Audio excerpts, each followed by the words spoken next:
Tony Dunn. Ain't nothing to it but to do it, brother. Let's roll. In a world where Carolina Panthers fans have an insatiable thirst for Panthers news and opinions, only one podcast roars ferociously. It's the C3 Panthers Podcast.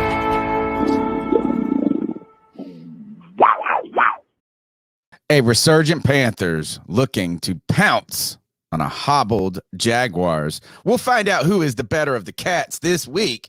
Man, the Carolina Panthers may not have won their last game, but it sure feels like a win to Panther fans. It's the C3 Panthers Podcast, brought to you by CarolinaCatChronicles.com, where every Tuesday night we chop up the latest Panthers news and opinions from the fan perspective. It's the longest running Panthers podcast. We're in year 11, and we're happy that you're here with us. Go ahead, smash the thumbs up button, subscribe to the show. And Cody Lack, it's good to see you. Glad, hope you had a Merry Christmas, and tell us what we got on the agenda for tonight. Oh, dude, I had a very Merry Christmas. Same to you as well, Tony, CK, and the rest of C3 Panther Nation. I hope everybody had a very Merry Christmas, ate too much food, got to spend great time with family. And Tony, listen, man, after that game, even though the Panthers in many ways were robbed out of a W, Panther Nation felt good.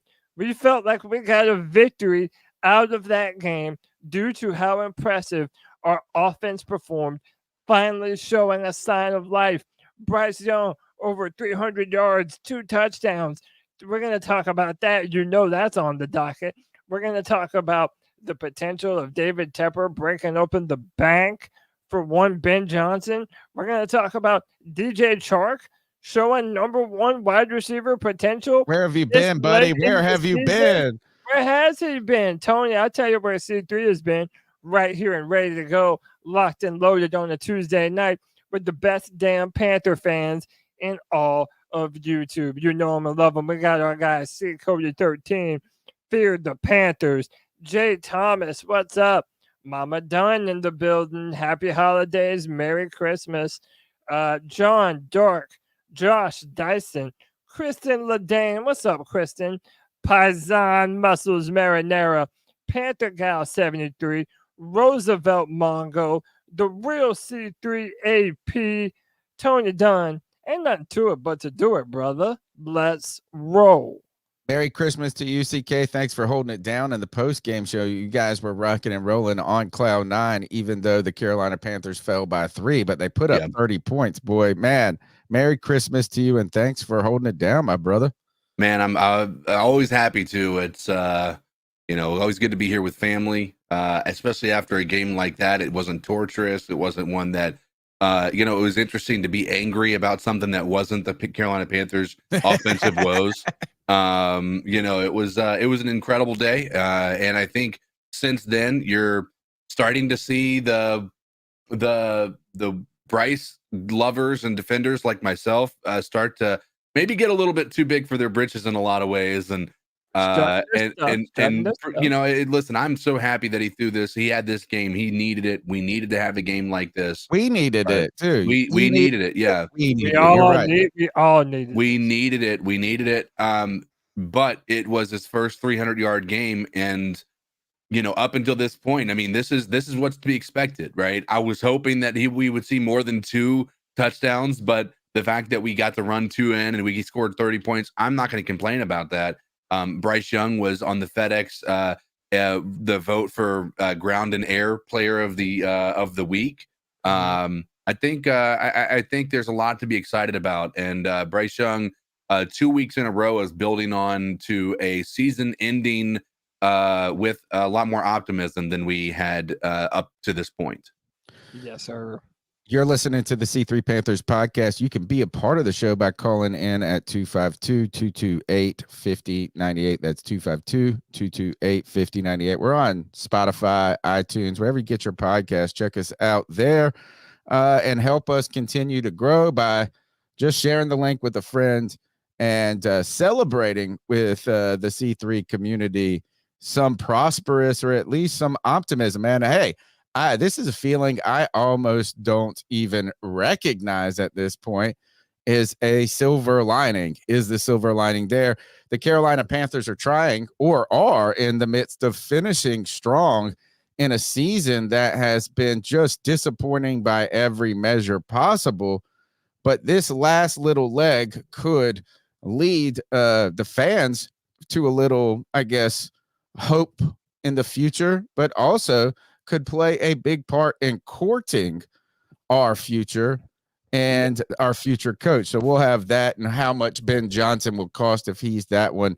And maybe the Carolina Panthers aren't are more of a destination than we anticipated. Tonight's show, Resurgent Panthers looking to pounce on Hobbled Jaguars. And I guess, really, is there any story other than Bryce Young when it comes to the Carolina Panthers? And is there a team where their quarterback isn't the story?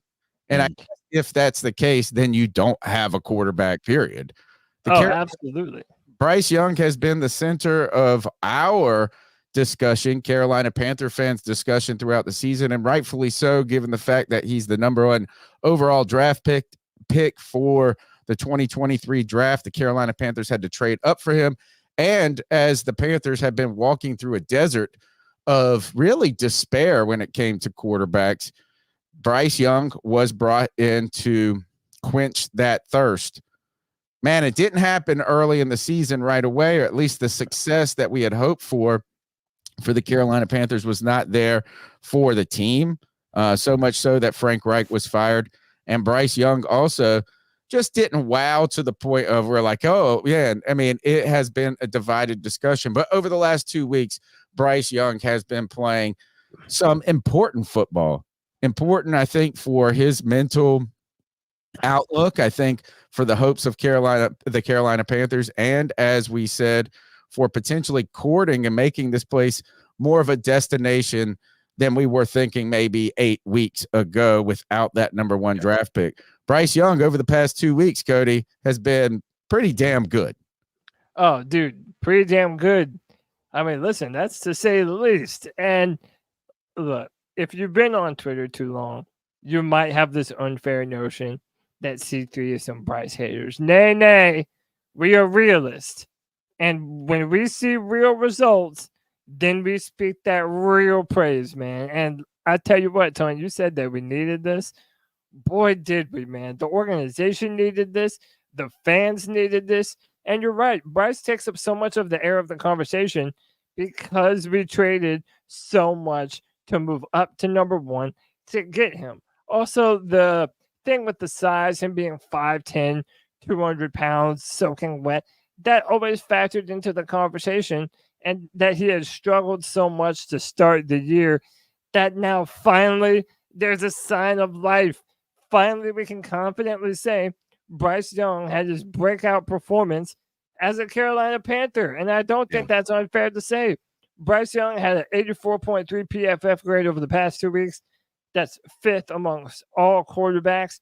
Bryce Young posted a 97.6 overall grade in the 4th quarter against the Green Bay Packers, which stands as the 2nd best quarter by any quarterback this year. My man Bryce has really started to turn it on. It started in that Atlanta game. I really think in the 4th quarter, he really started to turn it on a lot more.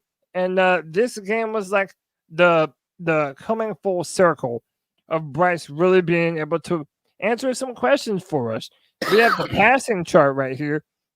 And one of the things that we've been wondering this entire season is, does Bryce have a deep ball? Can he be successful stretching the field? And they may not be the deepest passes, but Tony, this is so much better than what we've seen from Bryce this entire year. If you're a fan, or even if you were a doubter of Bryce Young, you have to be happy about the improvement that we're seeing out of our young rookie quarterback right now. Yeah, I mean, clearly this passing chart, just the green dots alone are, I mean, even the touchdown ones too. All the dots beyond 5 yards are finally there. And instead of all of those dots being in, this is the type of really this is the distribution right here that I think that was anticipated with Bryce Young coming into the season. And I don't think for me, it's I know for me, it's not been the case of can he throw the deep ball? That's not it. It's just why has it not been connecting, right? Yeah. Why has the chart Yeah. not varied more, right? Well, and like, why just haven't we seen a little bit? We watched 10 weeks of it being the opposite of this. So right now, Bryce Young playing really what he's playing exactly what he was drafted to do now, right? This is the Bryce Young that was scouted. This is the Bryce Young that was worthy of the number 1 draft pick. Let me ask you this, CK. Over the past 2 weeks, Bryce Young has really just played his best football. The Carolina Panthers have played their best football. What's changed over the past 2 weeks? It's hard not to try to say there's got to be some coaching involved that's changed the trajectory of this team. I think that there's probably a piece of this that is there's not so much pressure on Bryce anymore. Right? This season's already lost. Yeah. Right? There's nothing that he's playing for. Like, he's not playing to win a playoff game right now. And so why I hope that it's a permanent change, but there is still a possibility that this is just he's playing a lot more free and a lot more easy. He's playing in a way that it's just like I have nothing to lose, which is not a bad thought to have. It's just not one that I think but not reckless. If you look at right. Over the past 2 weeks, no turnovers, right? I don't think he didn't have one in the rain game, did he? I don't think so. No, it was just no touchdowns, no turnovers. Yeah, no, that was one of the most Pass. impressive things. That even in the rain, no turnovers, no fumbles, good stuff all the way around.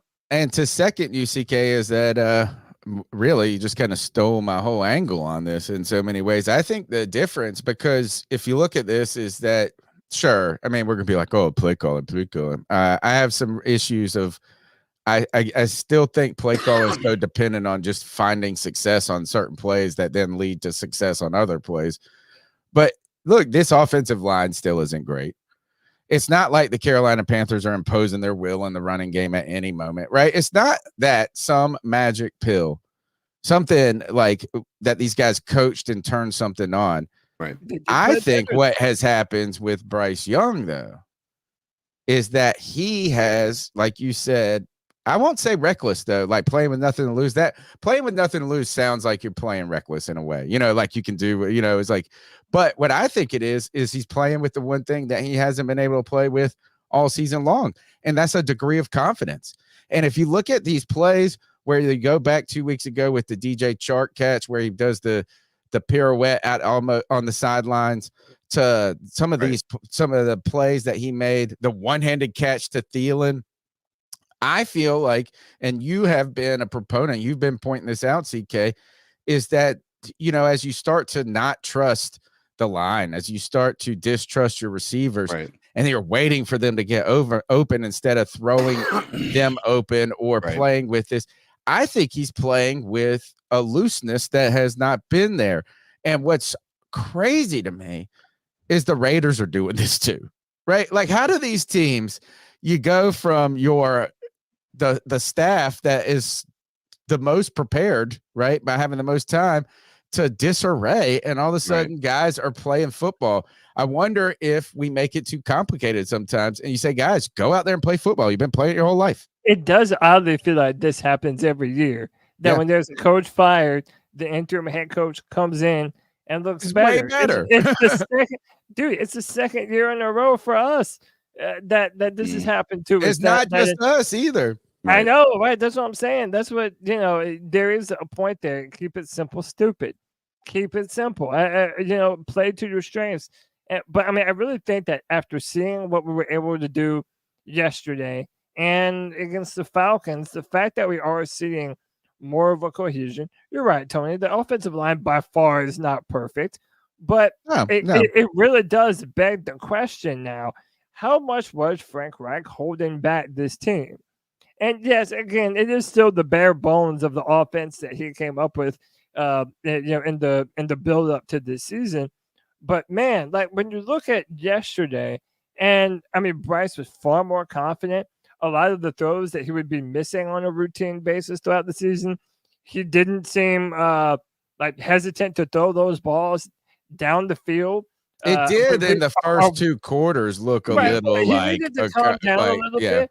Early on, he had a bad miss to the sideline, but then after that, I felt like he kind of calmed down. The offensive line gave him decent protection yesterday. Yeah, it did. And that, it did. yeah, that needs to be said as well. When your O-line pass protects and you do give Bryce Young a little bit of time and he can survey the field, you start to see what the blueprint for Bryce Young going forward is. And I argue that if we're going to lure a head coach here, you're going to want to continue to show them what this offense has the potential to be. And the fact that Frank Reich goes out the door, and then all of a sudden you're starting to see more and more cohesion on the offense. Dude, we're going to talk about Amir Smith.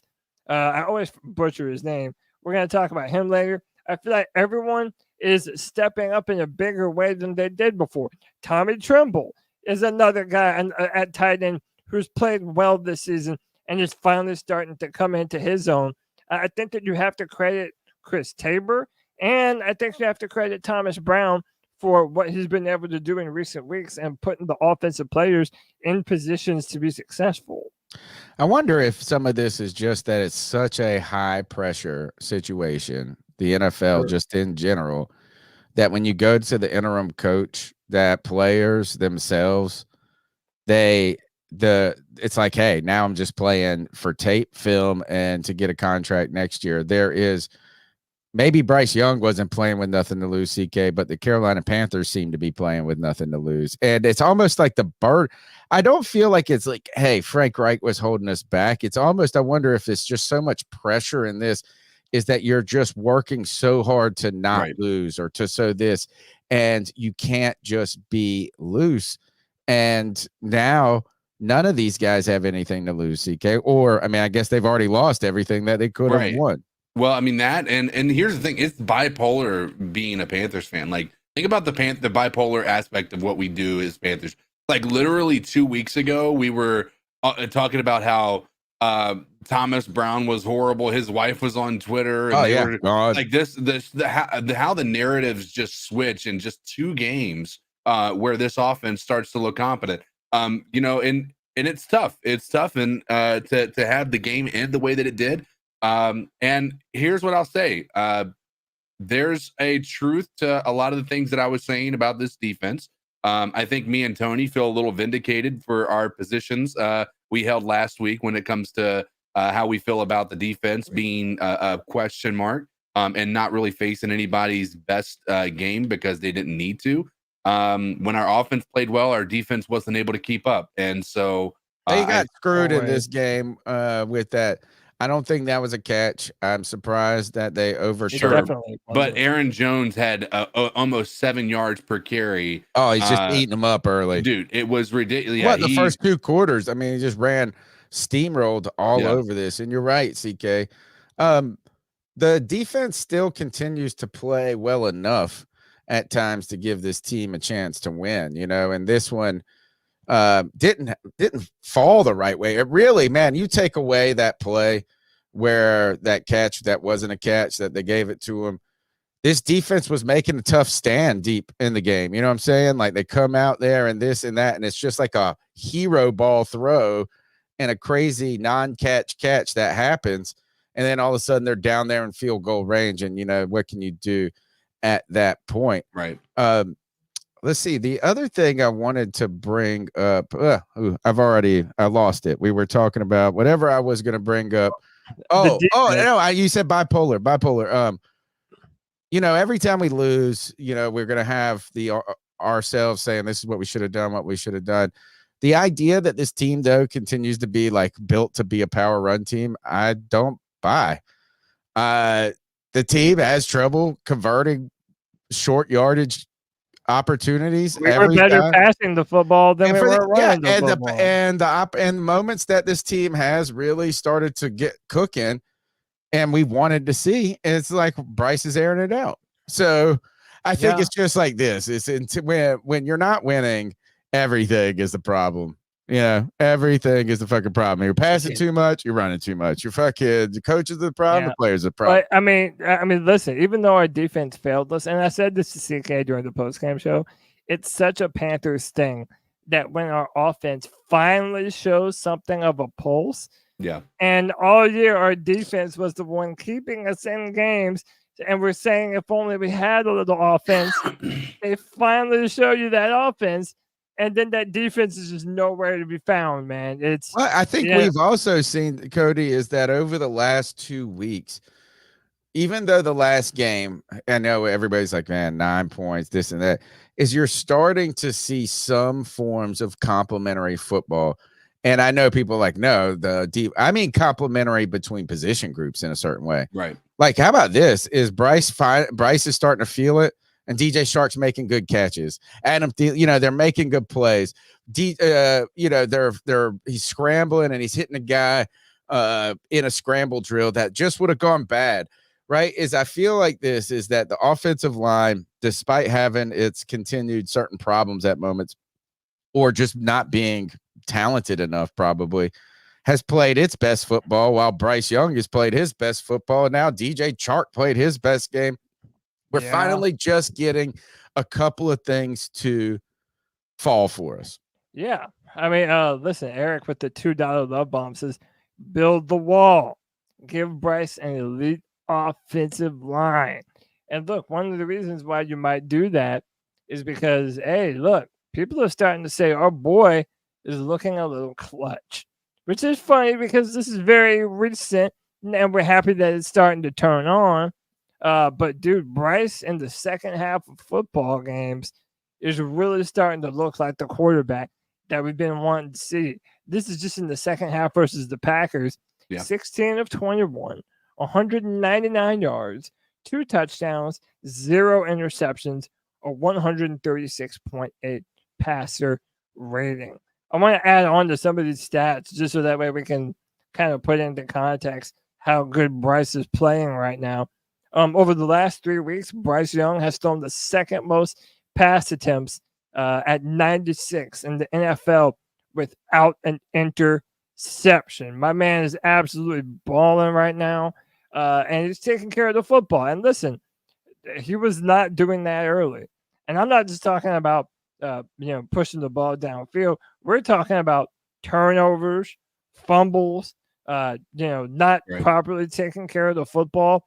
He's turned that around. He has really started to grow in that area. I feel like he's more confident in what he's seeing on the field. And it also felt like he had a little more trust in the protection around him. He didn't get the yips. He wasn't seeing the rookie ghost, as it's been known to be called before. Bryce Young is playing with a level of confidence that we all thought that we would see earlier. And now, look, let's be real. As we prepare to face Jacksonville, I feel like most Panther fans right now are feeling like they're expecting a W in the final home game of the season.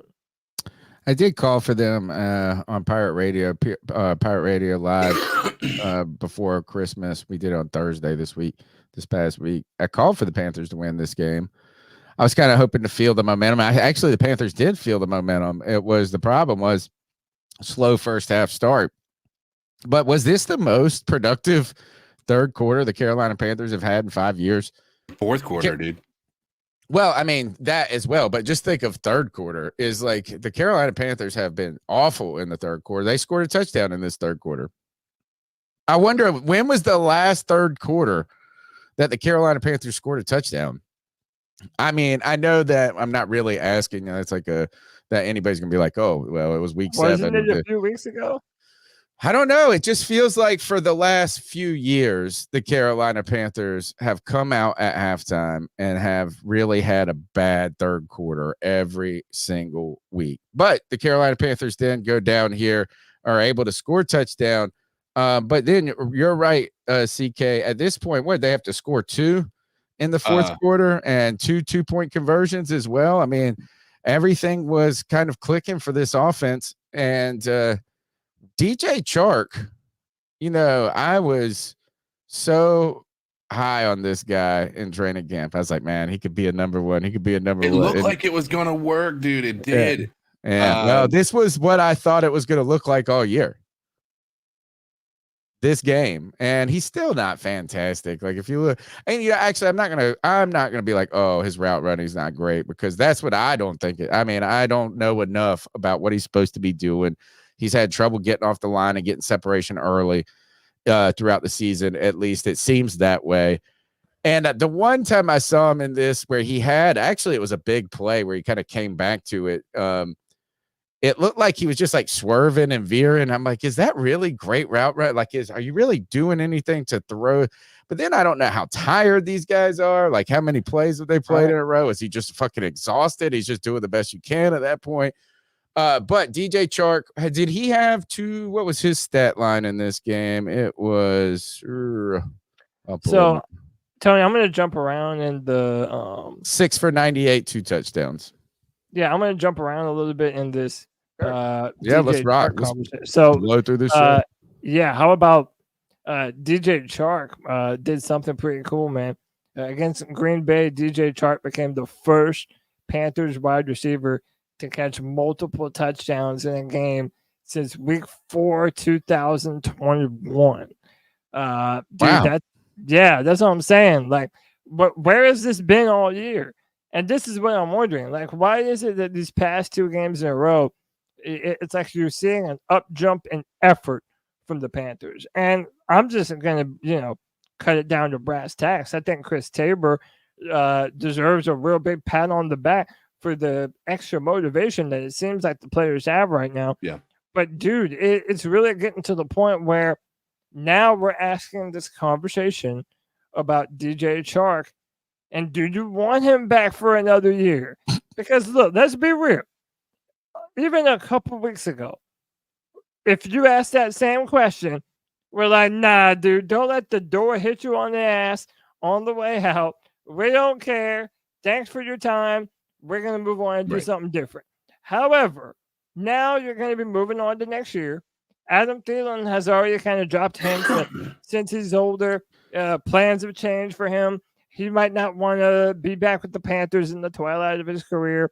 You have there's going to be a lot of turnaround in the play caller, different coaches, that maybe it would be beneficial for the Carolina Panthers to bring back DJ Chark, someone who has now developed something of a chemistry with Bryce Young, who now you're starting to see the athleticism that you're wanting to see from him. When you signed him as a receiver for the Panthers, do you think that it's worth it? And has DJ Chark moved himself into that discussion of being re-signed by the Carolina Panthers? I think he's helped his case. I think what he was hoping for this past offseason, I think coming out of Detroit, was a little bit more length of a contract and money than people were ready to give him. Right. He bet on himself. He did come in here, and terrible season for him, or just for everybody in general. If he's I feel, what did we get him for? Like 1 year, $7 million or something? Yeah, it wasn't a lot. To me, if you want to do that, run that back again. I'm not opposed to it. Not opposed to him being on the team necessarily. Right. Just disappointed on continuing to make him or needing him to be a focal point, and he just wasn't ready. We don't know. It's so hard to tell where it's a Gordian knot of terribleness this season, to where, is it just the coach? Is it just the offensive line? And then you wonder, why is the offensive line this past 2 weeks been a little bit better? Why? We almost need to go dig in and find a Packers guy, a Falcons guy, which we should be. It's holidays, guys. Forgive us for not courting down the guests as much. But, is it the type of pass rush that those teams implement that Icky has been better prepared for? Or, does our team match up better against those guys? Or is it them just playing better despite who the talent across them is? Chark has really done absolutely nothing this year, though, until this moment. And you want to say, hey, I would say, CK, my answer to this is I really don't care. I think it's not a bad answer, to be honest. I mean, if he comes back, then yeah. If he doesn't come back, yeah. Now, did you think that your opinion could change, Tony? Like, is there anything that DJ could do in the next 2 games to make you say, okay, bring him back? Oh, well, I mean, I guess, yeah. I mean, if he plays another game like this, then I'll have to be more uplifted about it. But I don't think whatever he does is going to be like, oh, man, got to get this guy back. But, hey, if you're talking about a team without weapons, is that you need to add to DJ Chark. So again, by letting him walk just makes it a little bit more difficult to continue to add when you're just then replacing. Yeah. I like what JJ says. Only resign Chark if we can get an actual wide receiver number 1. CK, what say you? And then I'm going to transition this conversation to another related topic of conversation. I mean, if it's cheap enough, I'm open to bring him back. The upside that he's shown here at the end of the season is worthy of at least the conversation. The ultimate, as long as it's not going to remove you from the ability to go after a guy that you want in the draft or in free agency, I'm fine with it.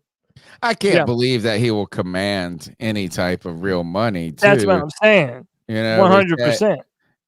And he has shown the ability to be good. I think by adding more players around him, then you give him the opportunity to be a better player, clearly.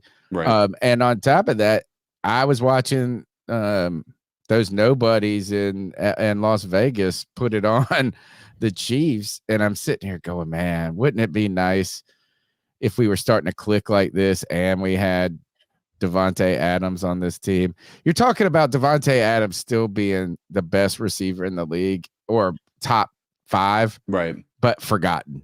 He's a forgotten man. He's like Randy Moss was when he went to Oakland. He's like, I'm trying to think of another top receiver who has maybe Mike Evans last year.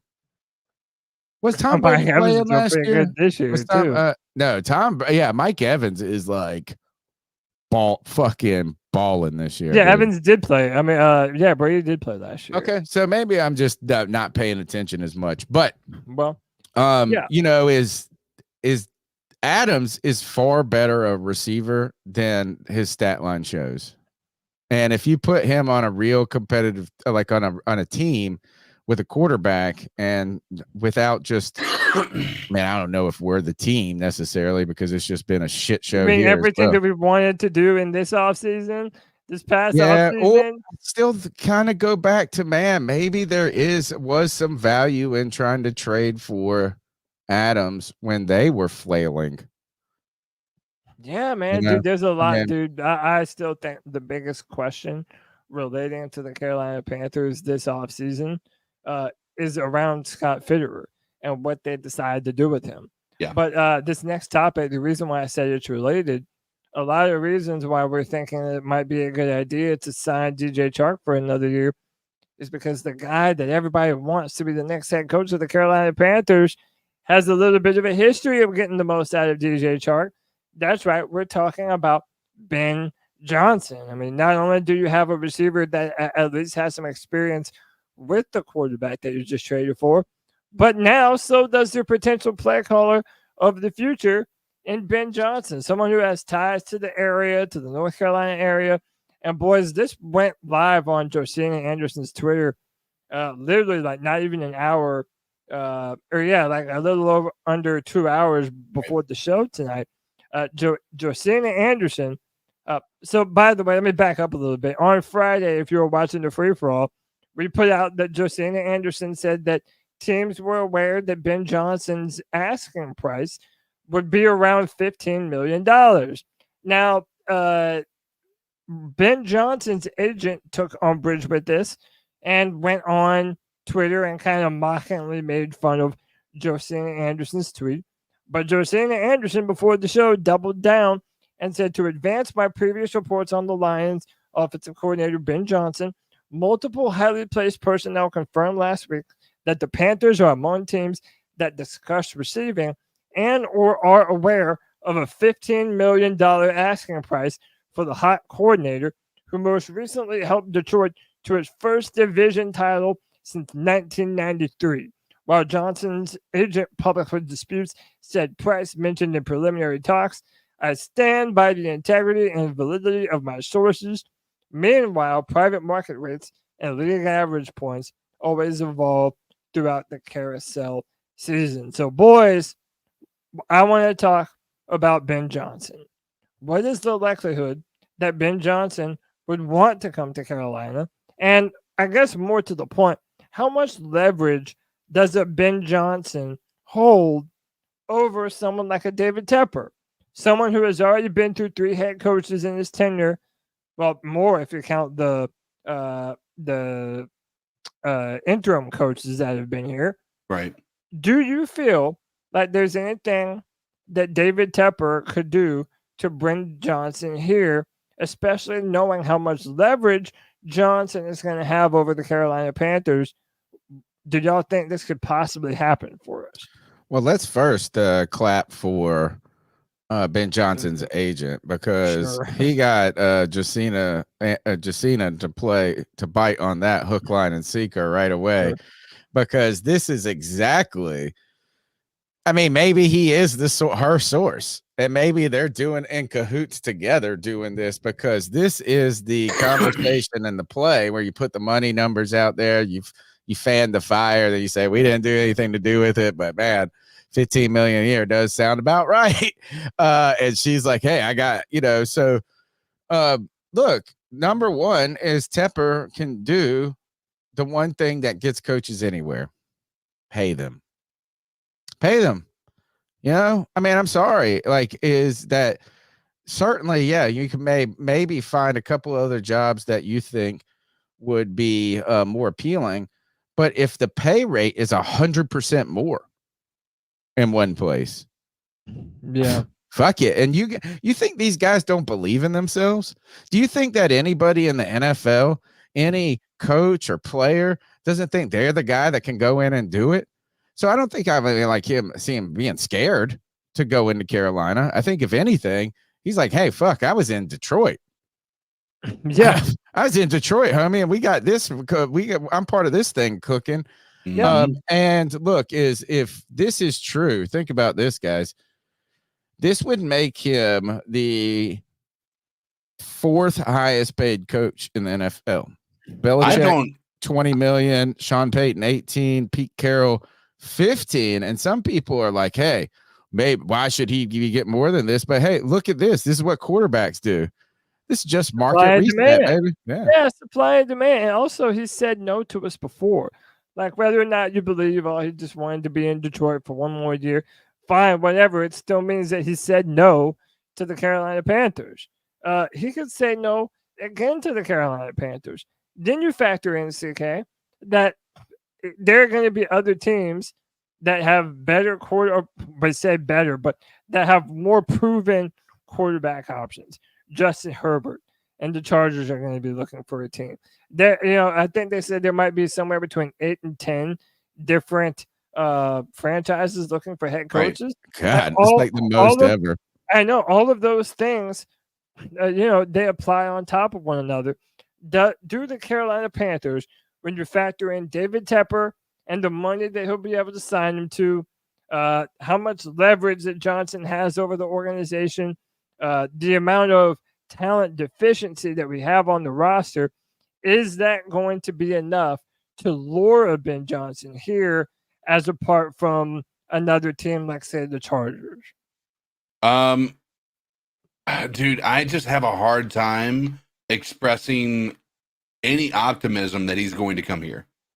I just don't know what could possibly, I mean, outside of money, again, money obviously I know is a worthy conversation to have. I just don't think that it's as important to these coaches beyond just the fact that they want to set their family up.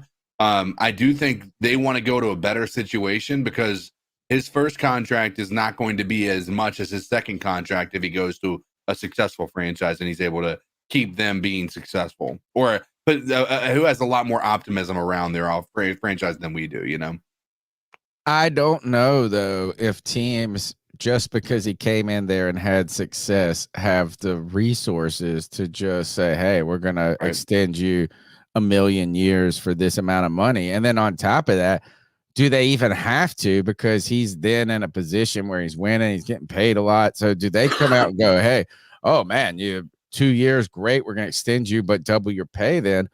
These job changes are the moments when you get to get significant pay bumps, right? It's like, I mean, for all of us in the work world, is that if you just stay at the same job and then they give you the yearly raise, maybe you get a good bonus one year or something like this, is that you just incrementally go up and you kind of just get inflation to death. Yeah, It's when you hop from position to position, company to company, and then each time you do that, you have more experience, you're on a new pay grade, you're new on this. So this could be an opportunity. This is the big opportunity monetarily for him. So David Tepper has the resources to pay people outlandish amount of money. And I don't think it's just money per year. Like, he could say this. I mean, think about what he did for Matt Rule and think about what he did then for Frank Reich. I think he did Matt Rule on a 6-year deal. Then he did Frank Reich on a 4. Now he's probably going to have to go back to a 6-year deal. It's like he can milk this dude for a shit ton of money. I don't know if just him alone is all of a sudden the answer to every single problem. Right. And then the continued question is how bad are the Carolina Panthers in comparison to other teams? And are some of these other teams really that good? Even though they have so much kind of better talent, look, the Chargers aging. They're old. That's an old team right there. The defense is old. Their best offensive player, Keenan Allen, outside of Herbert, old. It's a not lot of money on the books. Yeah, so it's not like, I mean, on first glance, it might be great. Right. I think you woo this guy with money, and I think too that this end of the season, this push that the Carolina Panthers are making is just ultimately so important for the franchise. It's important for the fans. It's important for Bryce Young, and it's important for the franchise, because if you can finish the season on a couple of games where you go, man, Bryce Young is the guy we thought. Terrible situation to start, but you can build on that. And then you go, oh man, Luvu is fucking a monster. Hey, Horn playing a little healthy, he's out there, he's just sticking around. So it's not like, even though I know it felt like we were just drowning for so long, but maybe it's never as bad as you think when you're just in the midst of that. And then finally with that DJ Chark thing and bringing him back, and you said his familiarity with him, I kind of think this is a decent wide receiver group. And I've always been that the type of receivers you need to complement each other, right? So if you can't be too small, you can't be too tall, you can't be you need guys that do different things. If you think about Jonathan Mingo, who has been improving over the last couple of weeks as well, a lot of people believe his natural position is in the slot. And although because he can't supplant Adam Thielen at this point, because Adam Thielen's the best player on the offense, that he could thrive in that role. And I got to wonder what a T. Higgins, DJ Chark, and Jonathan Mingo group would look like. I feel like there could be some complementary football there, though, because T. Higgins isn't the burner necessarily, but he's big-bodied. He is a downfield threat still. He's I would say the reasons you would want T. Higgins are the same reasons why you would want a Mike Evans. They're big. They're tall. They're strong. And they're going to come down with everything that you throw at them, dude. Some of the plays that T. Higgins has made over the course of his career for the Bengals. And, dude, I'm a Clemson fan. So, I remember all those incredible plays he made for my Tigers. I think he would be a great addition. There's going to be a lot of good additions that the Panthers could make in the offseason when it comes to free agency, when it comes to the draft. This is supposed to be a really deep draft for wide receivers, which couldn't come at a better time, frankly. Just to kind of wrap up our conversation on Ben Johnson, I don't think that David Tepper, I think what you're afraid of is David Tepper going to overpay for someone Another one, who, yeah. who has I never don't been care if he who has overpays at all. well, I mean, it's not even that he's overpaying. It's not our money. Who gives a fuck? But the fact that the narrative is that he's going to make a guy who's never been a head coach in the Right. NFL. He's going to make him a top 5 paid head coach in the NFL. After you already did this with Matt Rule, you gave him a 7-year contract, and he didn't have a lick of head coaching experience at the NFL level. You know, is that just the position that David Tepper has rendered himself in because he has no other choice? Because he's going to have to overpay to overcome for some of the deficiencies that he has on the roster. But more importantly, if the Panthers are able to reel off 2 more victories against the Jacksonville Jaguars and the Tampa Bay Buccaneers, and if Bryce can in any way replicate the performance that he had against the Green Bay Packers, it's just building more and more as to why you would want to come here and be the head coach of the Carolina Panthers, because you can envision that turnaround being shorter than some of the media pundits are saying that it's going to take. Yeah, and the fear is too that just because it's the hot name that we're just like, oh, it's going to fix everything. I'm a big fan of not going Ben Johnson. I'm not saying that he's not doing a good job in Detroit. I just think when you see what the coaching tree coming from Kyle Shanahan with Mike McDaniels is doing over there in Miami, I just think pulling from that coaching tree can't be a bad idea. Same. That's why I've been saying Ben Slovic for a while. Yeah. I think any of those guys would be good to go with. The only benefit I would say Slowick and Ben Johnson have over others, in my opinion, would be because they're offensive coordinators for defensive-minded head coaches. Then you know their offense is really coming from the offensive coordinator, not from a vision of the head coach. Exactly. You know what I mean? Yeah. And so there is some piece to that you're like, you know what? Maybe we go with them because of that. Again, I don't know. The Lions are doing a fantastic job. I just don't know that I watched them enough and say, oh my gosh, this is an exciting offense. I think that watching Mike McDaniels and what he's doing with the Dolphins, that's an exciting offense. And I would like a taste of that. Thanks for hanging out with the C3 Panthers podcast. 120 people hanging out with us right now. Don't forget the number's 252-228-5098. Cody, let's go ahead and take a couple of calls. While we've got all these viewers in here, make sure to smash the thumbs up button. And remember, this is the show by fans for fans. You guys, we need you to tell us what you think about Ben Johnson, about the Carolina Panthers gaining momentum. Who is the stronger cat to pounce this week, the Panthers or the Jaguars? And don't forget, we're making Prize Picks soon. Prize Picks, the #1 fantasy football app website. And use the promo code C3, and you're going to get a 100% deposit bonus. Stick around. In fact, we're going to have to do that within the next 38 minutes because Amari Cooper's on a discount, folks. Amari Cooper, y'all better pick up 32% off right now on Prize Picks. Promo code C3. Baby. Let's take some calls, my man. Let's do it. 252-228-5098. Let your opinion be heard. So what are your thoughts on catcalling? Yeah, it's pretty. You shouldn't do that to somebody. And how did that make you feel? Very uncomfortable. So how do you think catcalling makes the person feel? It feels good, like.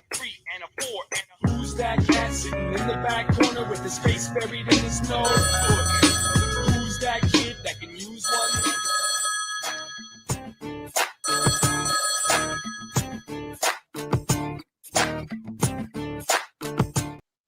Come on, JJ. Where is your voice at? JJ, I'm trying to take your call. First of all, I heard you. There we go. Restart.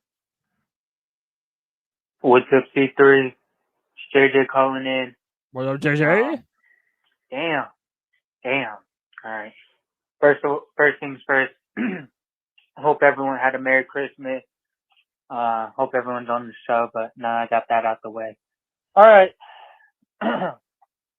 I think, of course, what everyone wants to talk about is how Bryce Young's had a great game, and I noticed how a lot of people been hating. Everybody's like, "All right, we've seen you do it again. All right, we've seen you do it. Now do it again." Or, "Oh, you had this one game, but it doesn't overrule all these other games." And that's cool and all, but I'm gonna be real. Even as a Bryce Young, like, honest guy, like, I've been pretty 100 about how I feel about Bryce Young all year. And you know what? I don't think any of that shit is fair. I don't think a lot of this criticism is fair to have anymore. I mean, like, it just fucking sucks because it's just like the team is so inept that it's really like nobody really would have succeeded. And Bryce Young is starting to show us. He's shown us a few flashes all year. Now he put together a whole game. A whole game you can really look at and say, yes, right there, Bryce Young. That's how it's done. That's what we love to see from start to finish for the most part. Yep. You know, I hope he balls out again in these next two games, and I hope it helps changes a few people's minds, and they're like, you know what? Maybe I do want to go to Carolina because they have a quarterback that got Bryce Young, and you know what? Maybe I should just leave it there. But honestly, also, what do y'all think we do with Brian Burns? That's really it. Keep pounding C3. JJ out. What did he do in this game, guys? Because Nothing. nothing. That's the point, Tony. Nothing. I think he has 6 fucking sacks on the year. And again, look, man, I change my opinion when new and relevant and better information comes my way. I was on the train to pay Brian Burns at the end of this year. Now, dude, I'm in the train of I want to put the franchise tag on him, but the one that you put on him, that's an overpay there. Well, no, I mean you do I believe it's a supplemental exclusive, franchise. exclusive. Yeah, the one they non-exclusive, put on Lamar. But the non-exclusive franchise tag. If somebody wants to compensate us for his services, by all means, have them. I think the days of us thinking that we're going to get a first-round pick is probably out of the question, considering the way that he's played this year. We all thought that Brian Burns was by far the best defender on the Carolina Panthers, and we were wrong. It's either Derek Brown or Frankie Louvu, and it's been the whole time, man. Tony, in a game where Panther fans were feeling like it was a W, even though it was a loss, none of the conversation was around Brian Burns. And now even longtime supporters of Burns are now starting to come around to be like, dude, how are you asking for that much fucking money and you didn't have 1 sack in a game where your offense had you within 3 points at the very end? It's like, come on, bro. But Brian Burns Derek Brown's back there throwing people down, like, and you're like, oh shit, like are you gonna get a penalty? Are you gonna get I was worried he's gonna get a penalty on this one play because he was just so violent in all of it. Yeah, we haven't talked about Brian Burns at all this season. I think there have been a lot of mitigating circumstances for not really having a great pass rush. Mm-hmm. Most importantly, teams not having to pass on you, right? Didn't we just speak over the last week about how the Panthers have had the least pass attempts against them in like the NFL almost or something? But you know, if you're not in pass rushing situations, a pass rushing specialist is hard for him to show that he's the most important player on a defense. I think he can, you know, and so look, Brian Burns is the same exact Brian Burns that he's kind of been, and last year, and maybe over the last 2 years, he's peaked, you know, where the last 2 years is peaked. That's the question. And you always got to think of factor about that in when you are talking about contracts and things. But, you know, there was a point when we were going into this season where we were all eating every bit of hype off of the Panthers plate. Yeah. That I'm pretty sure it was Cody who was the one saying this, is like, Panthers fucked up. Didn't pay Brian Burns. Now they're going to have to pay him a fucking bazillion dollars. Well, you were on that train before anyone. You wanted to pay him 2 years ago. Yes. I think you get ahead of these things, but where you don't have to make him the highest paid player in the league. But it was like, oh man, if we don't sign now, the Bosa signed for this, but now we're going to have to pay him all of this. And really, if anything, is if he bet on himself and the Panthers bet against them, the Panthers probably won this bet. Oh, for sure. Right, monetarily. But let's go back to JJ's call. And the first part was about Bryce Young, CK. And The one thing that I think that he was talking about is like, hey, there's people out there that are still like, I need to see more. I don't know. I haven't been on social media as you know, as much because of the holidays. Yeah. And I kind of avoid these hyperbolic arguments over like some of these things like this. And every now and then I'll dip my toe into them or something. But I think that the whole point is that like any reasonable person when it's come to Bryce Young is like, it's not one game, one player, one thing that's going to settle anything. So now he's like, oh, well, he had one good game. Well, that's not enough. Like of course it's not enough to answer every question, but at the same time, this is what you want to see. Yeah. That's what I said on the post game. I said, this is not going to put to bed all of the questions. Right. But I tell you what, that door has been wide open all of a sudden now, where just a matter of 2 weeks ago, there was a lot of people, as much as people don't want to admit it, there were a lot of people talking about Bryce Young being a bust. And so to have him come out and have this type of performance, I don't think there's a single person that can honestly say they believe he's a bust at this point in time. It's not saying that you can't say that he's a superstar yet, but you cannot say after what he's done these past 2 weeks that he's a bust. Yeah, and the bust stuff, I hate that terminology because, again, a bust means you're a totality of someone's career. I mean, Alex Smith was a bust for a long time until he went had a Harbaugh. good and then he had a good career.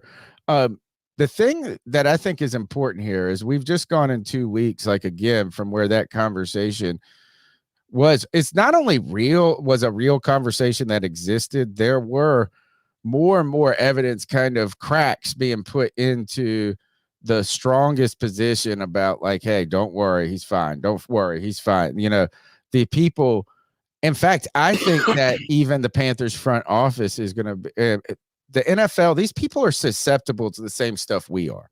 Right. So everybody's like, oh, well, that's why you're not a GM. Oh, why that's not your GM. I've been watching the Carolina Panthers and the NFL doing this podcast as closely as I can for the last 10 years.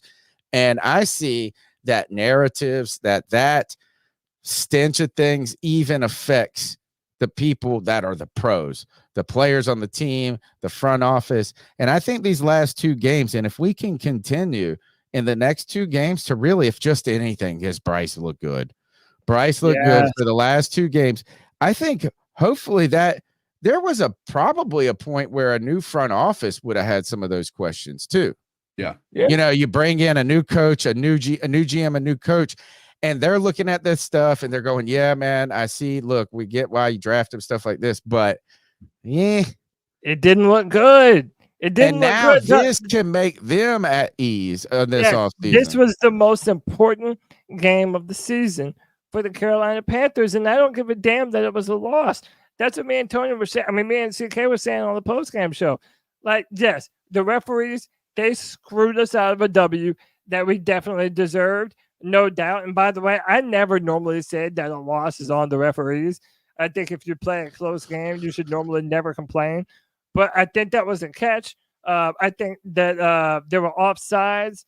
Or no, you think it wasn't a catch? That's right. It wasn't a catch, and the ball wasn't even snapped by the time the play clock ran out. So all those things said, this game is what Panther Nation needed. Well, not only did the fans finally get to see Bryce live up to that potential that we were sold on in the build up to the draft and why you would trade up for him, but now from an organizational standpoint, whoever the next head coach of the Carolina Panthers is going to be, now you at least have a game that you can point to and say that is what the young man is capable of. Now I can start to see the foundation for what we need to build around Bryce in order for him to be successful. I know people called me a conspiracy theorist this entire year whenever I said that Frank Reich never wanted Bryce Young and wanted CJ Stroud.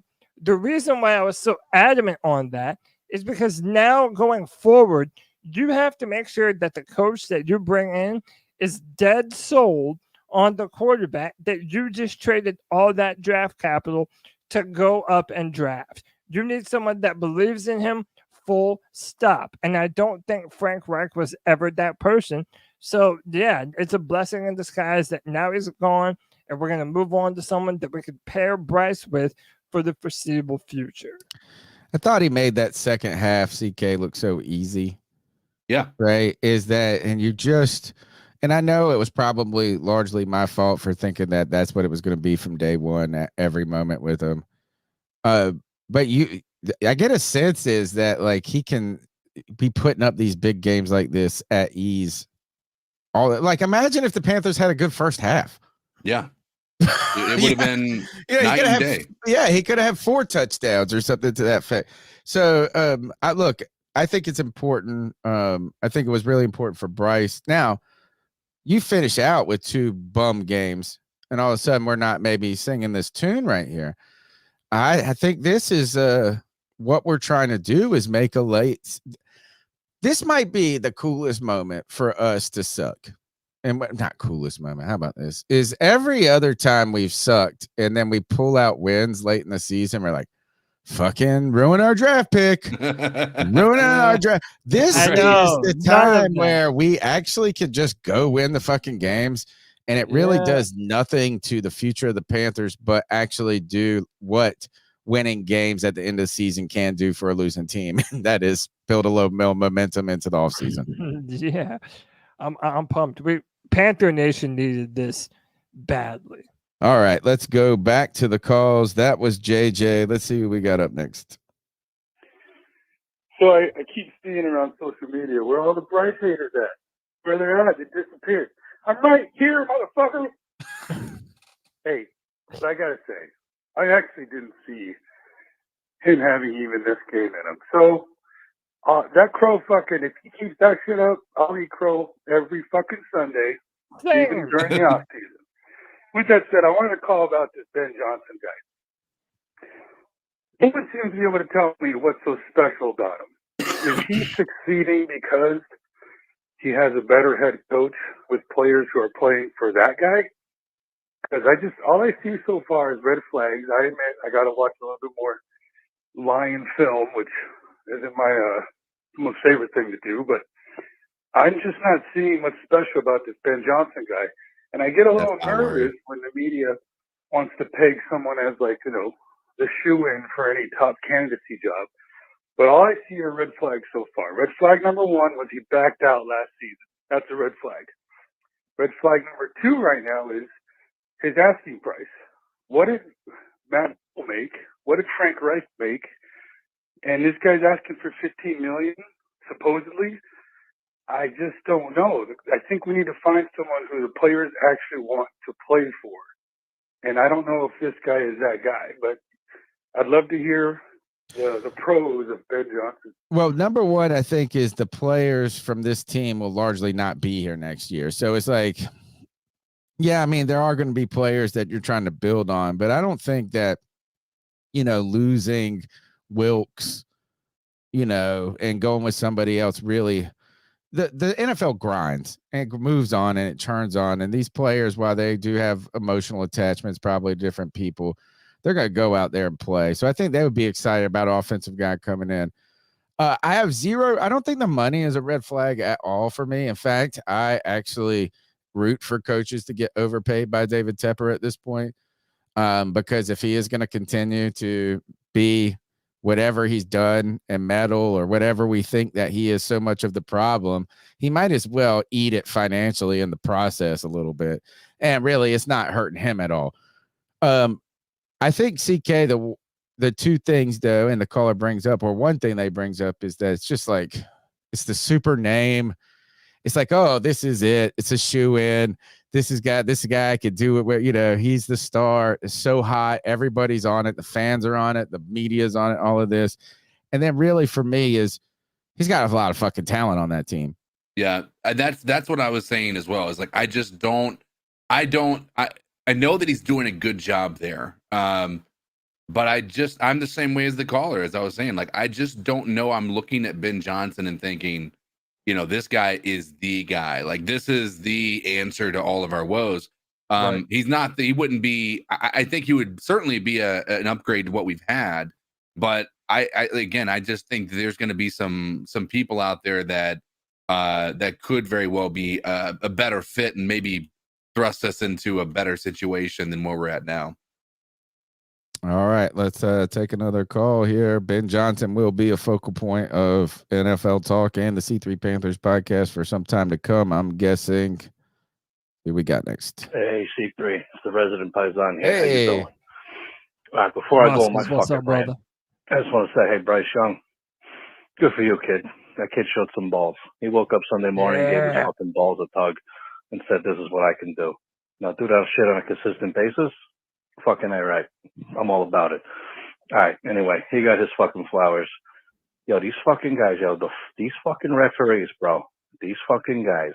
These fucking Foot Locker jobbing, sons of bitch, fucking jerk off having fucking Mama Luke's. What the fuck, bro? Like that fucking, was it that roughing the passer on Gross Matos? That So fucking guy? stupid. Give him fucking free 15 yards, fucking free new set of downs. That was a So bullshit fucking call. stupid. That catch that wasn't a catch, but it was a catch because he's wearing a yellow helmet. Fuck that. Bullshit. Fuck that. They're fucking spiking the ball 1 second left and then saying, nah, there ain't no time left. We gotta go. We got Christmas and shit. Fucking jerk offs, bro. What the fuck's up with that? Jerk These fucking referees, man. I swear, if this game actually meant something, this shit would have fucking stung like a motherfucker. But since it didn't, it kind of rolled off my fucking back. But then I got to thinking, well, what if we were in playoff contention and they pulled this shit? Yeah. I honestly think, bro, these referees, they should be held accountable, just like the players, like the owners, all that shit. You know, when they make a bad fucking call, they should go up on a fucking podium and explain why they made such a piss poor call. Or they should be fined $15,000 to $20,000 for being fucking stupid jerk offs. All right, let me know what you think about these fucking referees and shit. All right, these fucking Reebok fucking jobbing sons of bitches. All right, I gotta go. why did they make this call about this catch? Was it deemed a catch on the field? They wanted to say that because his left arm was quote unquote under the ball, that it was considered to be a catch. Now, do y'all think that looks like a ball under the left arm? Not at all. The Dude, ball is literally out from under him. I also think when it was moving, CK, and again, I was watching. If I told you where I saw this, folks, you'd probably be upset. My mom hopefully isn't here. I was down on the other end of the row in church. When it looked like he had starting to make the catch inbounds, but when it was moving, it looked like his arms were touching out of bounds. So I feel like even if it was a catch, by the time he secured it, he was out of bounds. Right. That's the point that I would have is like he was not just juggling at the end. That screenshot is towards the end. He was actually juggling it before he even began to fall to the ground. Yeah. So, you know, that part I was frustrated by. And here's the thing. I'll take Greg's part in this conversation today. There's one reason and one reason alone that they wanted the Green Bay Packers to win this game today. And it has to do with the fact that the NFL has more teams in contention for playoffs with only 2 games left in the season than has ever been the case in the NFL, or at least in a very, very long time. What is that going to mean for ratings? It is going to mean that they're going to have monster ratings for the rest of the year because everybody, like, there's games that are important all across the NFL. The game against the Jaguars game with the Panthers is going to be an important game. Every single game that you see on the roster this year on the schedule is going to have some sort of impact on playoffs and people's contention there. There are 6 teams in the NFC eligible for a wild card, right? Yeah. You have Seattle 8-7, Los Angeles Rams 8-7. You have the Saints 7-8, the Falcons 7-8. Then you have the Green Bay Packers 7-8, the Minnesota Vikings 7-8. So I think if anything, that right there makes the NFC North more important. Like you're saying a little bit. I mean, they're not going to catch up with the Lions. The Lions have clinched, but oh no, yeah, absolutely. Like you're saying, that wild card. And what's wild to me too is there's so much parity in the NFL this year. If you think about it, like, I mean, the fact that you have one in the NFC alone, you have 1, 2, 3, 4, 5, 6, 7 teams with 8 or 7 or 8 wins apiece, you know, depending on 7 or 8, depending on how many I count. Sadly, that's been a lot of bad football play too, though. Right? It's not like the Packers are good. It's not like the Vikings are really good right now. It's not like the Bears are good right now. It's not like the Saints and the Falcons fucking terrible. Yeah. But you're right that this keeps. And man, I wonder if they're really like, can they know all of that in that moment? I think so. I mean, why do you think the refs made it? You saying the arm under? This is fucking. Ugh. Yeah, they so said dumb, that the man. arm was still like that is the dumbest thing. Like their justification was so dumb. Like the least they could have, the argument that you could have possibly had here is that he controlled it through the ground. When you see the ball on the ground right there, it was after he had already secured the catch. Yeah, right. That's the argument. But they didn't even make that argument. They made the argument that he actually had his hands securing that ball. When the ball was that is an absolute travesty and one of the biggest jokes, especially when you watch one of those would-be interceptions of Pat Mahomes balls against the Raiders that they deemed was incomplete, which was 10 times closer to being a catch than this ever was. So listen, Joe Person did an interview with NFL Senior Vice President of Officiating Walt Anderson. The question they asked, 2 plays, the first one being the Carolina challenge on the Green Bay catch by 87 along the Carolina sideline. Looking at that just on the Fox replays, the ball ended up on the ground on the turf next to 87. For what it's worth, Dean Blandino said it should have been overturned. What did you guys see on the replay review? Anderson said the ruling on the field obviously is where we start. It was a catch and the receiver maintained control throughout the process as he was going to the ground. Okay. Which we actually was not the case. No, it was not the case at all. At all. He says we actually did see the ball. He said it was a catch and the receiver maintained control throughout the process as he was going to the ground. We actually did see the ball touch the ground, but we also saw that he had control of the ball in his left hand.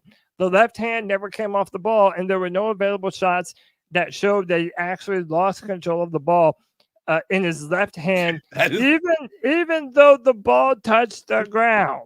The ball is allowed out of bounds too.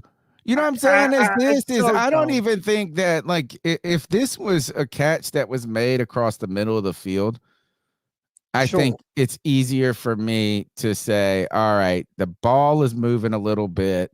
He rolls in. But if it came flying out like that again, that's harder for you to say. Right. I think that by the time, if you could justify this being a catch, like him physically catching the ball, he's out of bounds at that point. Right. I mean, because half of his body is like, I want to see where his elbow is, because I felt like his elbow or part of his body was starting to touch the line. Well, it's as what they're saying makes it a catch is a catch. Well, it was an outright lie saying that his left hand never came off the ball. I showed you the picture where he doesn't have one single fucking hand on the ball. He goes, the ball is allowed to touch the ground as long as there is no evidence that he lost control, and we didn't think it was clear and obvious that he did. And since the ruling on the field was a catch, we stayed with the ruling on the field. His second question was, did you see the end of the play that the ball being out of his control on the ground? And if so, how did you kind of come to grips with that? He said, you mean eventually, right? After the process? And he says, no, I mean, kind of as he was completing the catch, the ball was out of his control next to him. Anderson replies, we did not see a view that showed he lost control of the ball in his left hand until he was actually maybe beginning to get up. At that point, this is like he's like, oh yeah, of course he's got to let go of the ball. He had to go home at some point. I mean, where's he fucking going to take the ball? Huh? Dude, we got fucked out of a W. And I never said that, Tony. I've always been a proponent of, if the game is close enough for the referees to decide the game, then you shouldn't bitch, you shouldn't complain. But that was third down too. That was third down, right? I think it was third down in a tie ball game, and then puts them across into field goal range, right? I mean, so it ends the game effectively. The Panthers were fighting and clawing. this entire year to get W's. It doesn't happen. And then you finally have a moment where it looks like you're going to win and the fucking referees take it away from you. Dude. And then, Tony, I didn't even show you this. Me and CK pulled this up on the post-game show. Even before that, it should have been a flag. Here it is with 0-0 on the clock. That ball is in the center's hand. Snapped. The ball is in the center's hand. 1,000%. The referees fucked this third out and four. This is a third down play. Right. You stop them on this play right here. They have to punt, or they likely will punt. I mean, they will have to punt, and then all of a sudden the Panthers could drive late in this game, maybe do what Bryce has done in the 2 wins that he's had this season, march down the field, long field, get it done, and get Panero in, hoping he's not going to miss an extra point. Also, one of the reasons why we wanted to just run that touchdown in. If he's missing extra points out there, that Falcons game, that damn that field goal is so easy now in retro. But this is a huge play. But I also saw some other people, and I wasn't able to, CK, to follow this as closely. But there were some other plays that people took issue with in this game. Yeah, I mean, there was there was roughing the passer calls. There was a pass interference on Dante Jackson. There was that one roughing the passer that they didn't call on Bryce that they ended up calling in that they called it. They eventually did call almost an identical hit on him. Luckily in that same drive, because there's no way they could let that slide twice, where he landed with all of his force on his body. They actually threw the flag on that one and picked it up on the first go round after a deliberation of saying, well, we don't give small quarterbacks that call, right? Right. It's absolutely, it was ridiculous, and it was poor officiating across the board. By the way, I could be misremembering this. I feel like we were screwed out of 2 games other than this one this year as well because of bad officiating, in my opinion. I know, Cody, you wouldn't share that same opinion, but from my recollection, I think the first Atlanta game was one of them. Maybe even it was some of the early games that there was some poor officiating that many of us felt was were potential win game altering calls. So yeah. I think you can always say things are game altering and could be. When you're behind, though, then so many other things have to. We're tied here, right? The game's tied. I think it's one thing to say, oh, we're down 2 scores and then we got this bad call. And I'm not saying you're saying that, but like officiate, I'm with Cody on this, is that if we get too far, I feel like this, if we would just run this play, things would have been better. Like it's always a more than one thing. But at this point, it's a 0-0 game in a sense. They're on the 35. They have 2 minutes and 4 seconds, and it's 3rd and 4. And the Panthers started off 1st and 2nd down, playing tough on defense, and had the momentum in this game. This right there was a hope and a prayer. It was a hope and a prayer play that then took Angel in a black and white shirt to come down and bless. Yeah. Merry Christmas to the Green Bay Packers, obviously. Listen, like I said, I'm normally not the type of person to say that the referees won a game, but at this point, I don't know how you don't say it. It should have been the fault. What's it called when you don't snap the ball in time? Delay game. Delay of game. Yeah, delay a game. It should have been a delay game, and it wasn't a catch. And Tony, we haven't even talked about Eddie Pinheiro really a lot yet either. Is that a lot of people thought that maybe he lost us the game by missing those kicks that he did. It's certainly a conversation, but I wanted to thank some of these incredible C3 faithful that we got. Our boy Kev, White Chocolate Espresso, has been a member for 12 months. He says we're getting Joe Brady, capiche? Oh, shit. The man Joe coming home. And then, bro, shout out to Jay Thomas, who has been one of the coolest members of the C3 chat, gifting 5 memberships to 5 lucky fans out there chilling in the chat room. Man, that helps us grow the channel, Jay. We appreciate your patronage so much, brother. Thank you. Thanks again. Yeah, thanks for all the support and the growth we've had throughout this season. We're still trying. We're climbing to 7,000 followers, or subscribers on YouTube. I thought this year was the year of 20C3. We were going to take off, and if we were making the playoffs, we'd be like at 10,000 subscribers. We're only 2,900 away from our next benchmark. There you go. We're not far. But we need them. So if you're hanging out with us right now and you're a member of the family, thank you for that support. Smash the thumbs up button. If you haven't subscribed, subscribe to the podcast and check us out on iTunes, TuneIn, Stitcher.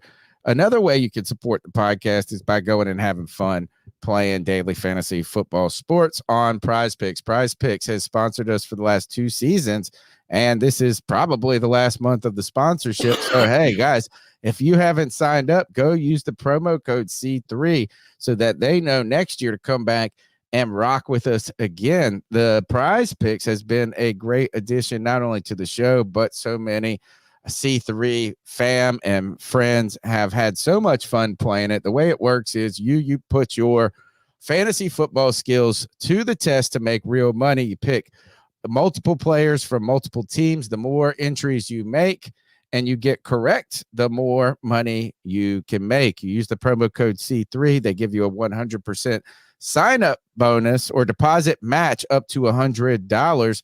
And guys, I want to say this, C3 is so cool. That's the same offer they give on these television commercials they do and this and that. So, hey, if you are in a day or two or in a moment or two ready to get in and play some fantasy football on Prize Picks, use that promo code C3. It helps you and it helps us. Right now, they do all kinds of cool stuff. They have all these like extra promotions.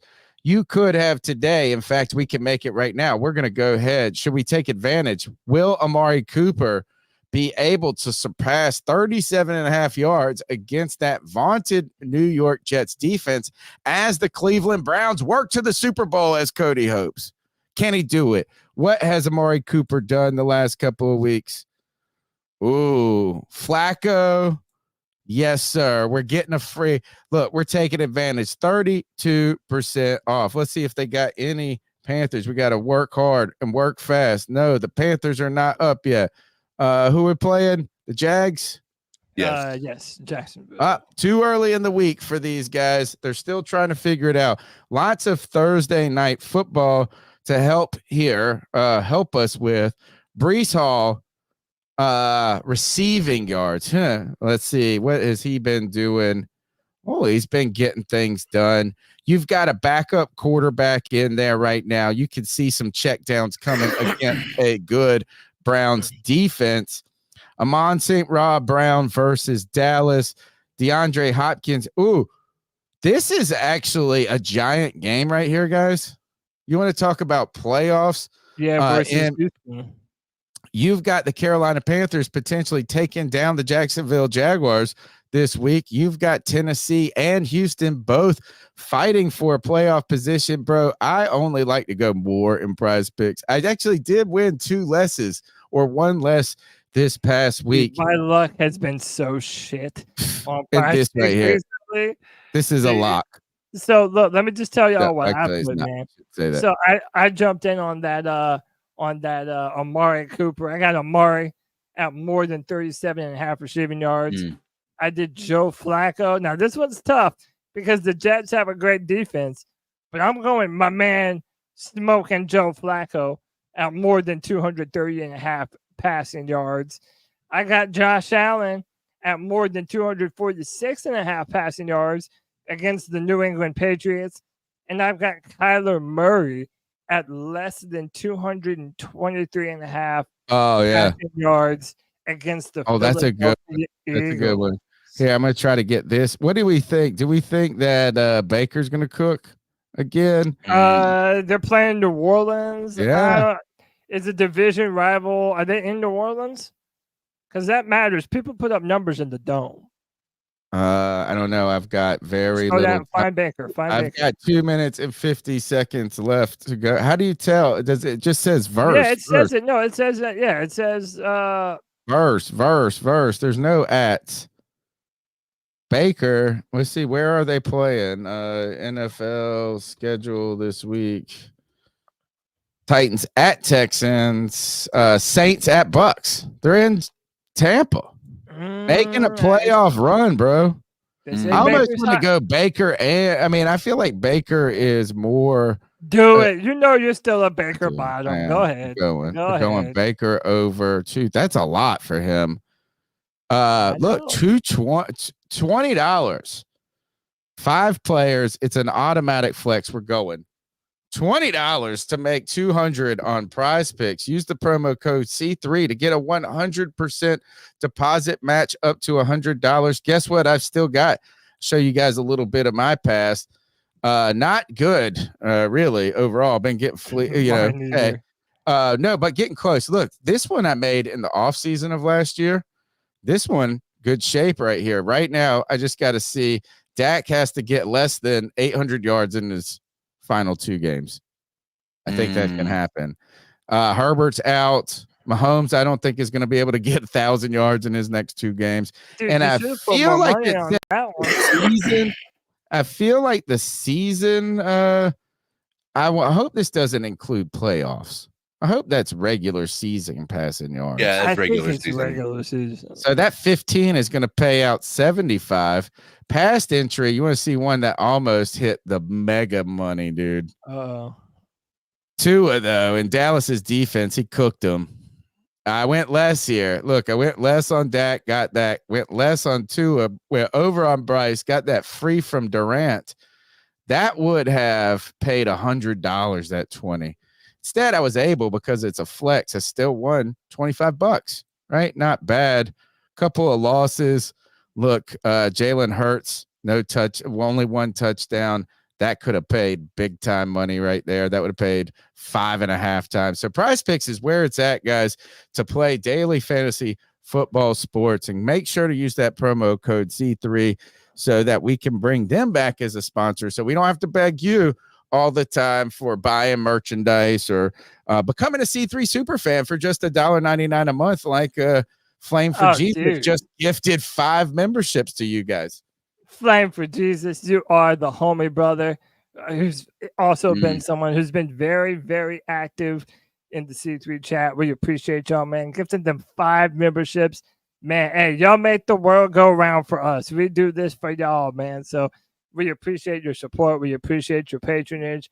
Tony, you want to do some more of the slides? You want to do some more calls? Let's take another call. We'll take another call.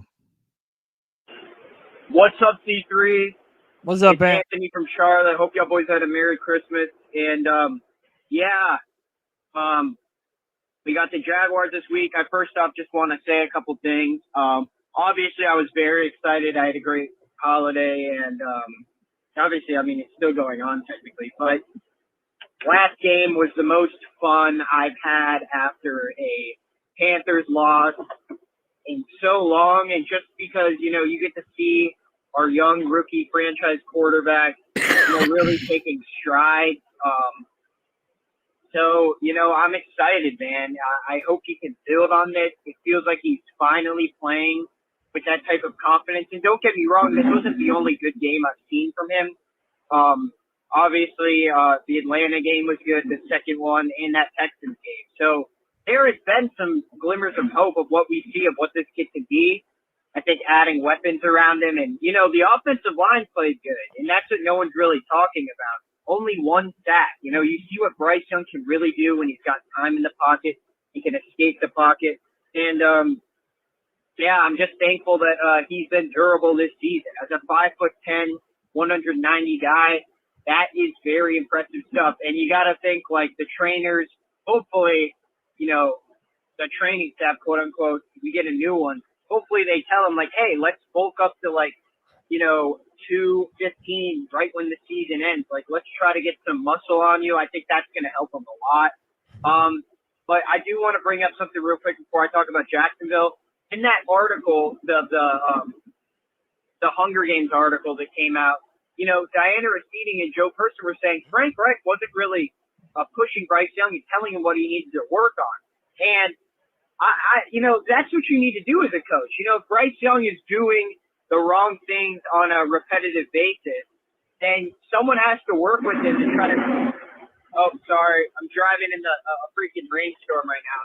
But the coaches have got to be able to tell him, hey, we need to work on this, this, and this. And I'm glad that Frank's up the building because it seems like, hey, Thomas Brown, he has no reason to stay around and help this young kid. He's already fired. I mean, confirmed by his wife. Like, you can tell that, he's finally letting him be Bryce Young. And I think that's the biggest takeaway on the Jacksonville. Wow, those boys have been stuck in ass for the past 3 weeks in a row. I don't even think Trevor Lawrence is going to play it. I really do think we can get the win this week. Let's go into Jacksonville and kick some ass and continue to see strides from Bryce Young. Anthony from Charlotte, give me your thoughts. Keep motherfucking pounding. Hey, my dog. And keep pounding. By the way, my guy Flames for Jesus, I love this comment. He says, these guys are great. I love this podcast. We have built a family here, not just a podcast. That's the goal, man. C3 family. We're here year round, man. We're here for Panther fans all the time. But Tony CK, to kind of go off of Anthony's call, there's a lot of optimism right now. And if you're a Panther fan, you should be justified to be a little optimistic. So, one, we know this. Trevor Lawrence, like Anthony said, has been banged up. I mean, literally for the past 3 weeks, he's been banged up.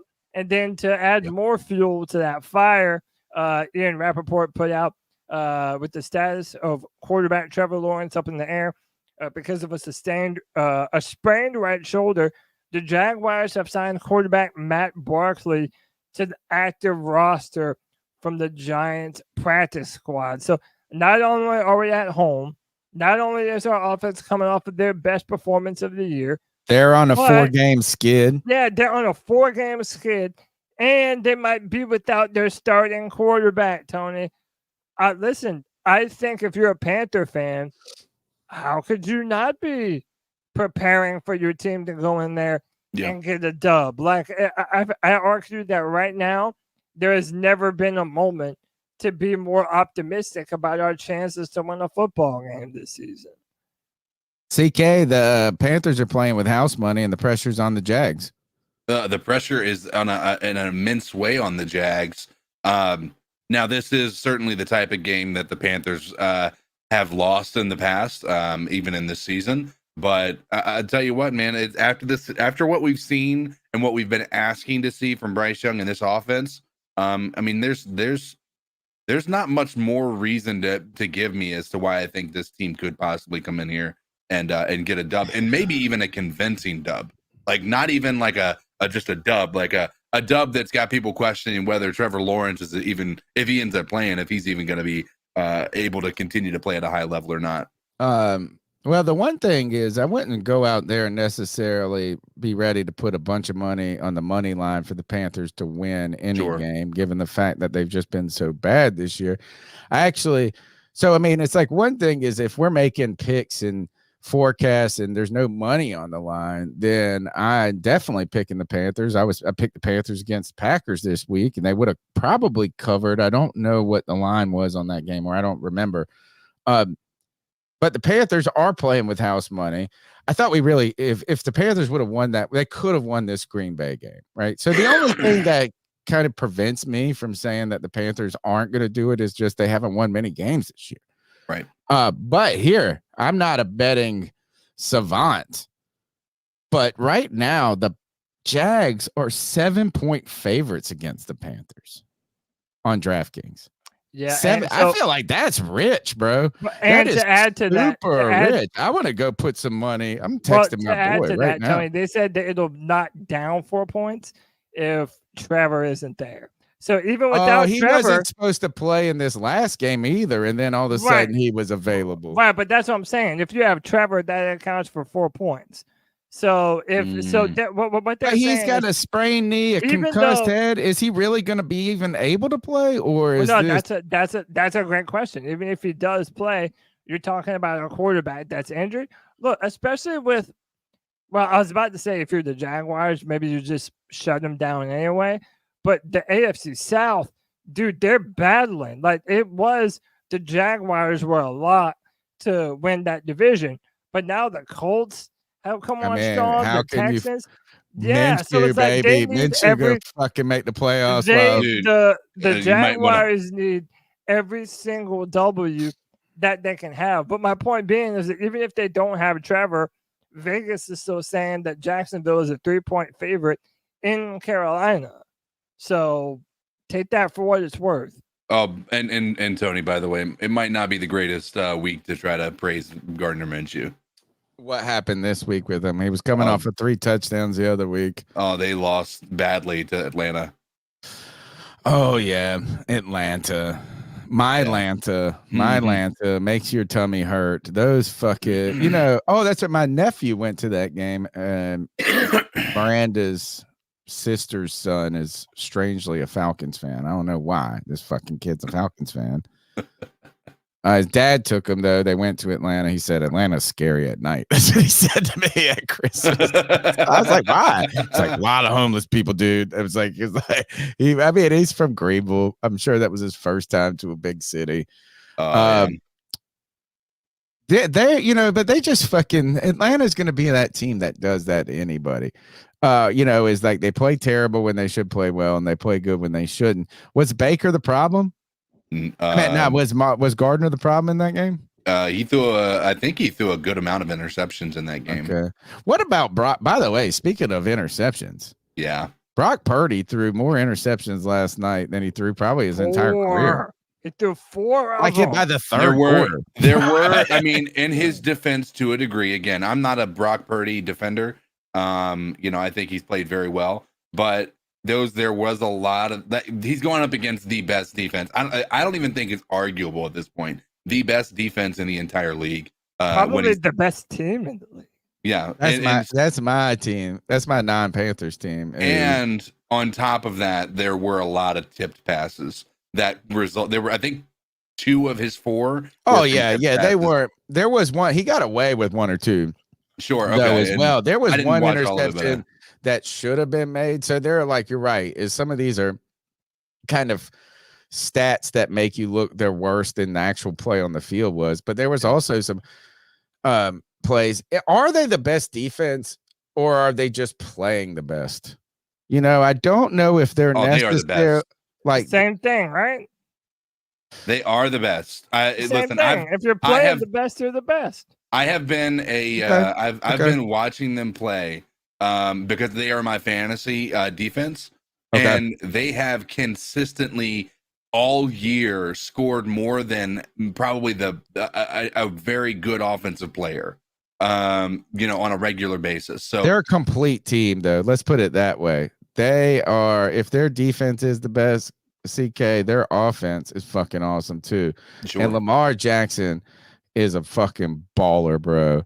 And on top of that, I said this at the week 2 or no, it was. Did we play the Ravens, or was I just watching a Raven? I watched. Maybe it was the Ravens Lions game, and they fucking dismantled the Lions. You don't ever fuck with the Ravens at home. If you're a betting person, don't bet against the Ravens at home, right? I mean, you just shouldn't do it. They're fucking always a nasty ass team at home. This team is a complete team, and as this offense is putting together shit every week, it's more and more and different people. My boy Keith Mitchell is hurt, though.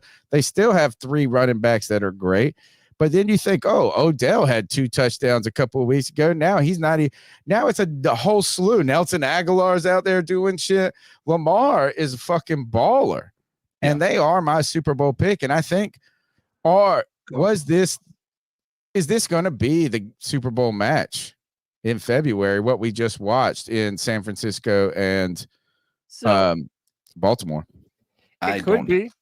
I mean, it certainly could be. They're both the number 1 seed in the AFC and the NFC. For now.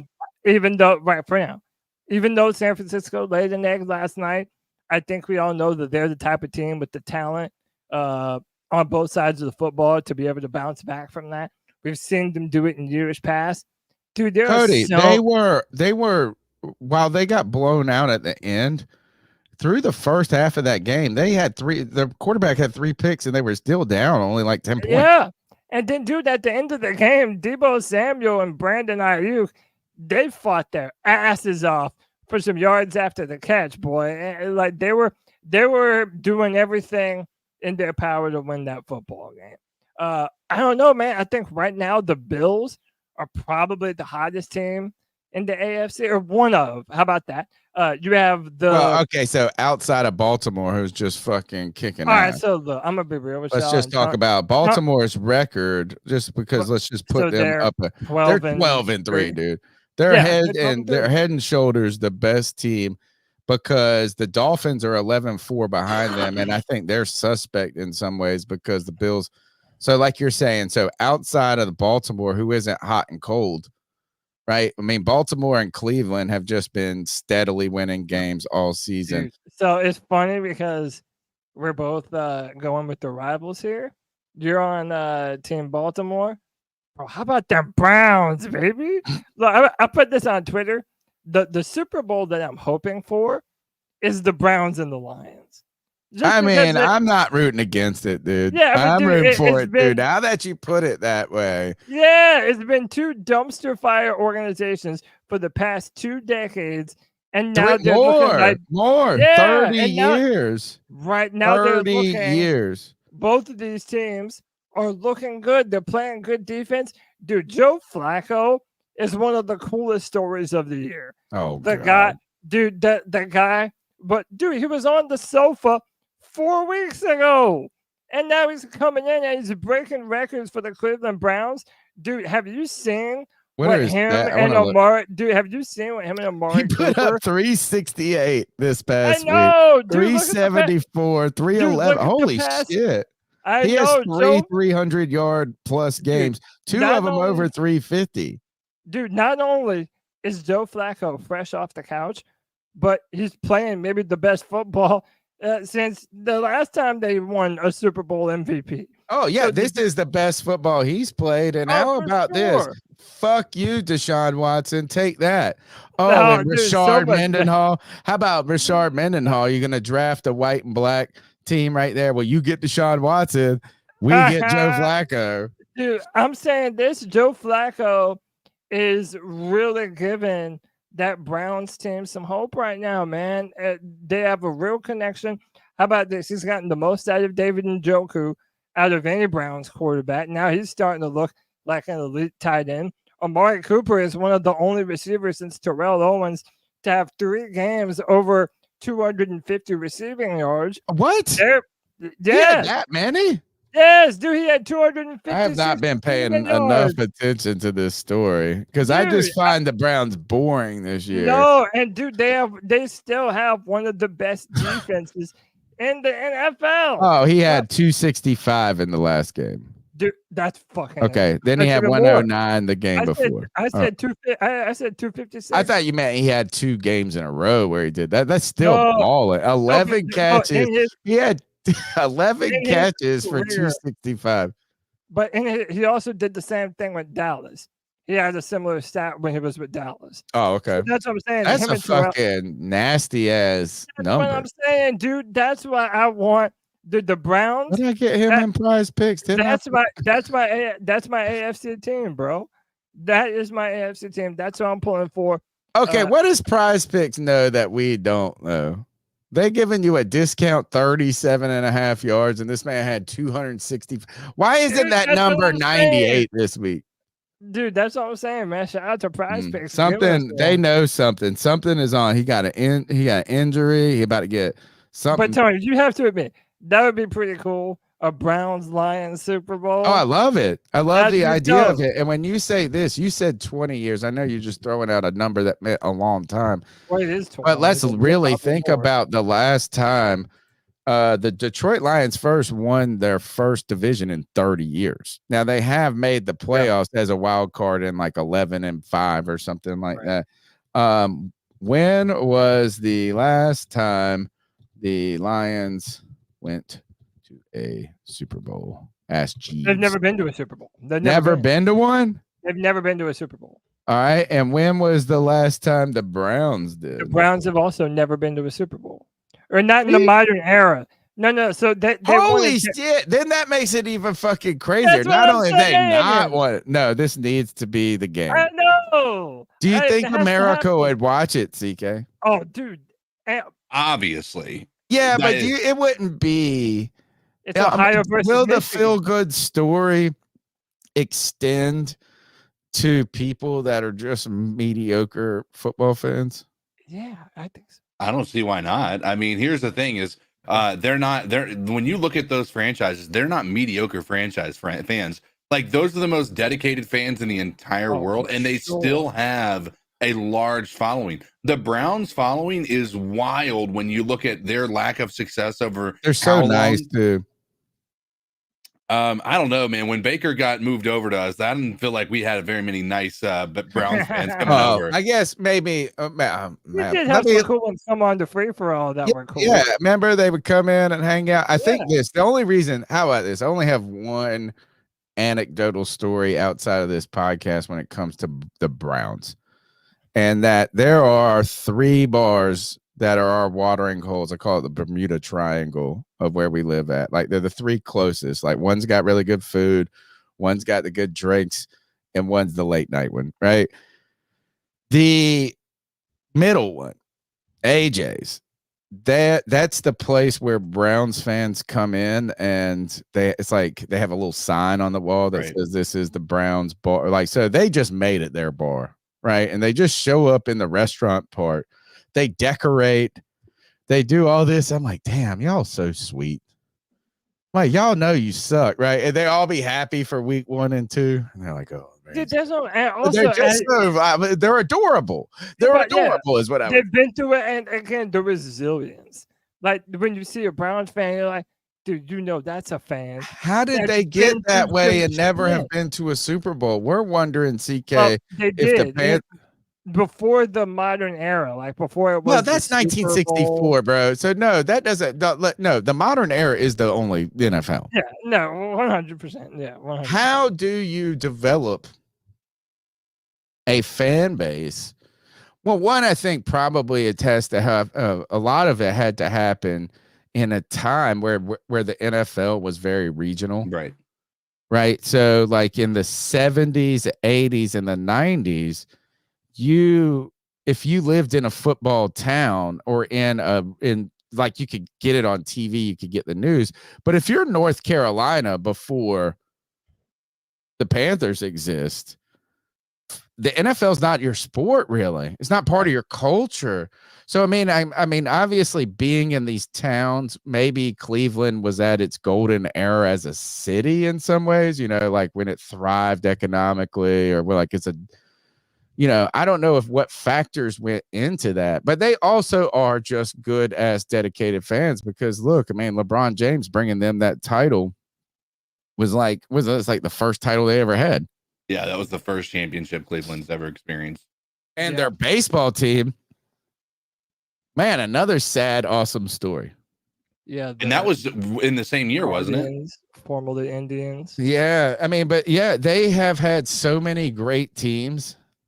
And just never got it, got there. And then they've had some really stinker teams. So I like the story. I like Joe Flacco. I'm with you. I'm all in on it.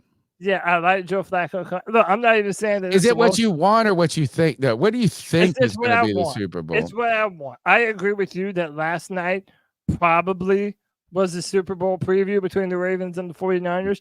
Dude, I also think Miami continues to look good. It wouldn't surprise me if Miami. I don't trust them in big games. Maybe so. I mean, Dallas. They won the Dallas game. That's their first big test. How about this? We don't think the Chiefs are going to do it again, right? They don't. No, not. I mean, I think there's just there's too many problems going on. It's not even their fault. Like they got a good all year. Maybe if they're going to get the playoffs, they have to. They lost that game though last night, which is bizarre. Right, and then they lost it with. I was gonna say they lost it with the refs' help too, or without the refs' help. The refs were trying to really give that to Mahomes. Yeah, I know the guy mentioned whoever was doing the broadcast. I can't remember at that point. Was they were saying that if Las Vegas wins out, they could, and the Chiefs lose out, they actually could win the division. Yeah. Which is crazy, right? I don't think the Chiefs are going to lose out. Look, the Chiefs are dangerous in the playoffs. I just don't think you can call them a favorite right now, right? I mean, overall, they are a team you don't want to fucking play. How about that? If you're the Dolphins, you don't want to play the Chiefs. if you are the Bills, you don't want to play the Chiefs. Nope. You want to play. Who do you want to play in the? You know what? I'll take my chances with the fucking Browns. I'll take my chances with whoever comes out of the AFC South. I tell you what, I think right now in the AFC, the legitimate contenders are the Ravens, the Dolphins, the Browns, and the Bills. I don't think the Chiefs have the firepower. I don't think Jacksonville is healthy enough. The Colts, I'm sorry, why would I trust the Colts? No, but you got to look for some sneaky. There's always every few years there's a team that comes in as a wild card. The Browns. No, they're yeah, because they're not going to win. That's a wild card team. Maybe well, they might. How about the Rams, dude? Better. I don't want to play the Rams right now. So hold on. The Browns are 10-5. The Ravens are 12-3. So theoretically, if the Browns won the next two, and let's just say the Ravens lost the next two, then the Browns could win the division. Imagine having to fucking play the Ravens as a wild card, like you're like Indianapolis, and you get the Ravens. Guys, I'm not wrong on that, right? The Browns could still win the division because they beat Baltimore earlier this year. So what? They would be if they would be 12-5, and the Browns would be what? 12-5. 12-5. Yeah, I mean we'd have to go through the let's just say it's like not out of like it doesn't have a clinch, right? Beside the Ravens, right? The Bills, they can't win their division, right? I don't want to fuck with the Rams. Oh, they can. The Bills can win the division because they beat the Dolphins already. Yeah, maybe. They're 11-4. What about in the NFC? Yeah. So the 49ers, the Lions, the Eagles, the Cowboys. Dude, how about the Eagles and the Cowboys? Like they've kind of fallen off to me. Do you think that is okay? What do you think about that fall off? Do you think whose fall off is more suspect? Who is the team that losing these games is actually shows who they are? Okay, I don't know about you, but I would say Philly. I would say that I would say their lack of offensive potency after losing Shane Steichen to the Colts. It's concerning. I don't think they also have that type of offensive attack that that they had last year. The Eagles are 1,000% the ones that I would say are the frauds right now. Even people are going to point to them, getting back right, and because they lost 3 in a row prior to this game against the Giants. The Giants, and who, by the way, and no offense to Muscles Marinara, the old DeVito man. What a story. Yeah, he is having a comeback down to earth moment the last 2 weeks. Last night wasn't any exception. Tyrod Taylor came in, and that Tyrod Taylor fucks up everybody's life, man. He does this at the end of the season. He's like PJ Walker. He came in and he sparked a fire in that offense and almost gave them a shot at winning that game. Had the Giants had a defense capable of stopping anything the Eagles had. And I'm not ready to give up on the Eagles, dude. I'm not saying give up on them, but to say that there would be zero concern for them would be right. It's almost as bad, in my opinion, as the situation with the Chiefs. Do you trust the Lions or the Eagles more? And I would say this: if the Lions and the Eagles played each other, I'd pick the Eagles. Yeah. I trust. Have the Lions won a big game? I know they're every other week winner too. The Packers. I know they lost to the Packers. The Ravens dirt stomped them earlier in the year. The last couple of weeks. All right, here's they beat the Vikings 30-24. They beat the Broncos 42-17. They lost to the Bears. They beat the Saints. They lost to the Packers. They beat the Bears. They beat the Chargers 41-38. They beat the Raiders. I don't know if the Lions love the fact that they've won 11 games. I think there's a lot of good parts there, but I think the Eagles are a better team. Yeah. Pound for pound, I think the Eagles are a better team. even though the Lions have some cool weapons on offense, they're still young. I wouldn't be mad if you said, yeah, Philly is the team that they're going to, once the playoffs come around, they're going to play playoff football. The defense is going to show up and they're going to do their thing. I wouldn't be mad at you for that. The Cowboys have the parts too, man. But let's look at the NFC. By the way, look at all the teams still on the bubble, which is this is all crazy. Yeah, are we actually going to see the Bucks make a run in the playoffs? Yeah. I don't know. Listen, make a run to the play. I mean, they're getting hot, dude. They're fucking. I wouldn't. I'm already willing to. Yeah, I'm already willing to say that Tampa Bay is going to win the division. Oh, they will win the division. He's talking about. Do you think they'll make a run in the playoffs? Like, could they be a feel-good story? I mean, they kind of are at this moment. They're not great. They would have to play whoever number 7 is. I don't even know how they do. How many wild cards are there? Are there 3 now? Well, didn't they? There's 3. There used to 3 be for each division, right? So I mean, for each conference. 1, 2, 3. The Bucks are 4. The Cowboys are 5. The Rams are 6, and Seattle 7. Look, another team that's playing good football, like Al the Sailor said, is the Rams. They've really, but the Rams, man, dude, they have Cooper Kupp playing well. Puka Nacua has been a sensation this year. They're running the football. Whoever their running back is always fucking good, no matter who it is. That Sean McVay is still one of the very best coaches in the NFL, and this is probably one of his best years coaching as well. And they have a veteran quarterback in Matthew Stafford, won a Super Bowl. Yeah, the Rams to me are like the equivalent of the Browns. They're not going to win that. They're probably not going to win that division, but you do not want to see that team in the playoffs. I don't want to play the Rams, right? I think the difference, I'd rather play the Browns than the Rams, and the reason being is the quarterback. And I know that Flacco's on a hot run, but let's see let's see how because he historically has had the worst deep ball in the history of football. Flacco? Yeah, it is. Not in the playoffs, in my opinion. Not in the playoffs. Oh, just that one time. Just that one time. But like over the last 5 years, I was every like when he was with the Ravens, and then when he throws it deep, it's just so wild. It's like in the second row of the stage. It's just so bad. Aaron Rodgers said today that Flacco has one of the prettiest deep balls that he's ever seen. Shut up. Did he? Yeah. Okay. Yeah, I'll defer. and he does. Not me. I ain't seen it. Dude, Joe Flacco still has every bit of arm talent. You know, like a professional boxer, they say the last thing to go is your power. You still have the heavy bomb. It's the same thing with the deep ball, man. Flacco can throw some fucking piss. Right, I like that. I like that analogy. All right, what do we got next? We've talked about, we got a couple more calls to do. We've done prize picks. How about let's take another call. Yeah, let's finish.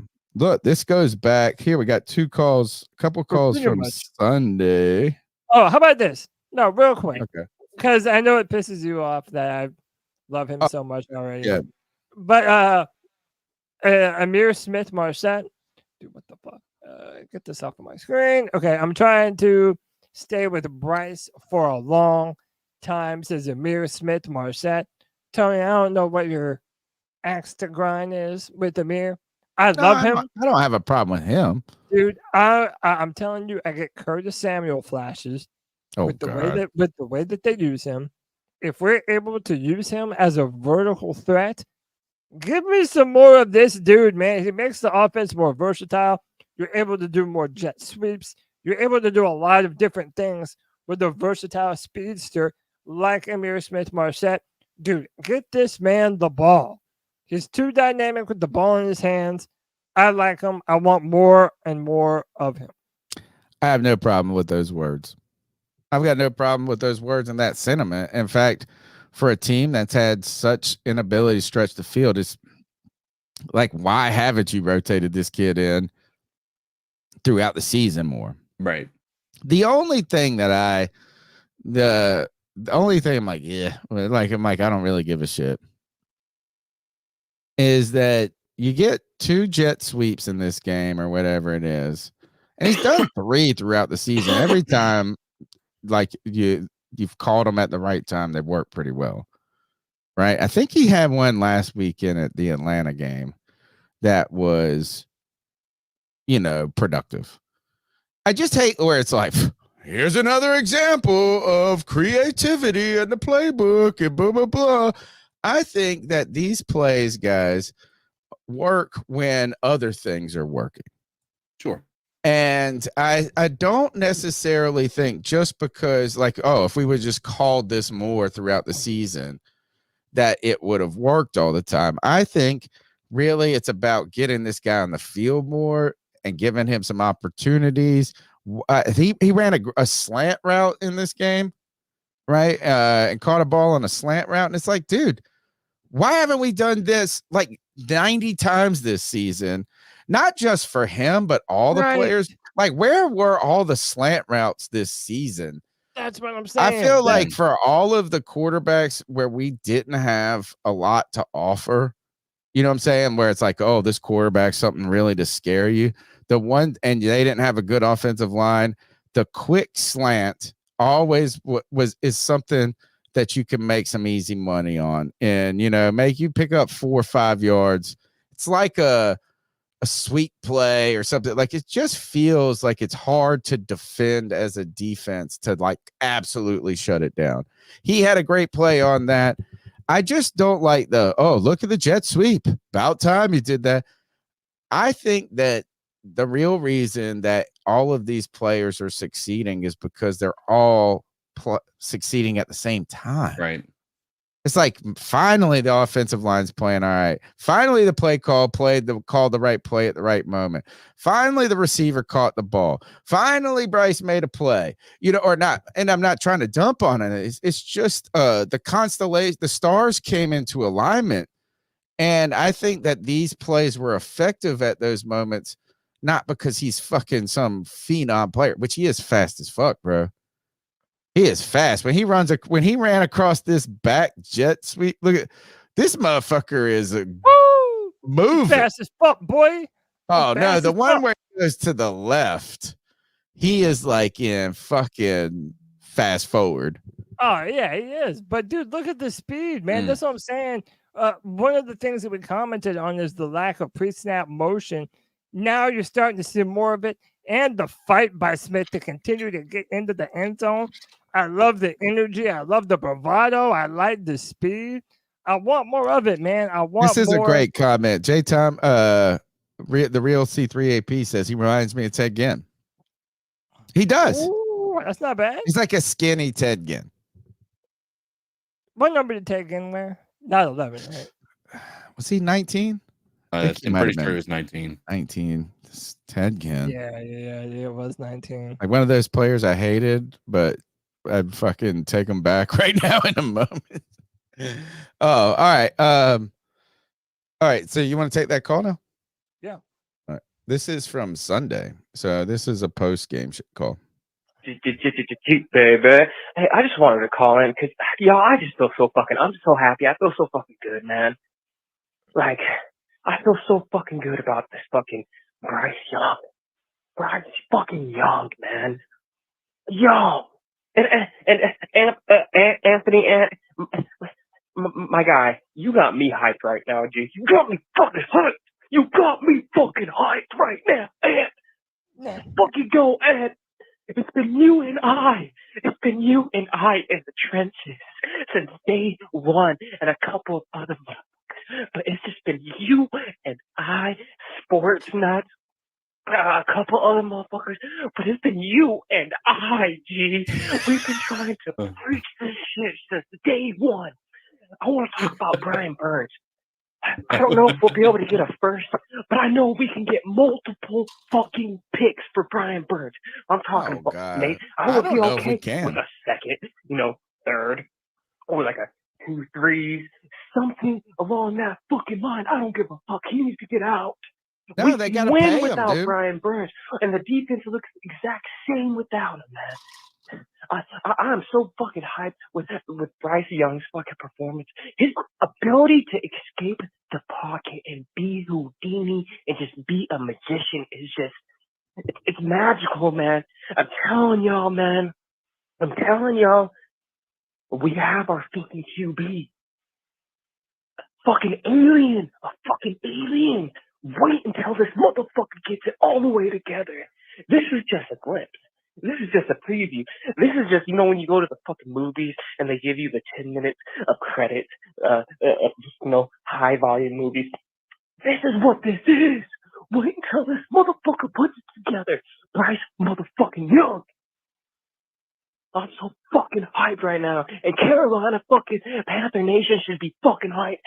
And if you guys are hating, like the Black Panther podcast, still hating, I don't know what's wrong with you. If you guys watched this game, if y'all wasn't getting hyped, if y'all wasn't in this fucking game, I don't know what else to fucking say. Because Bryce Young had just impeccable passes today.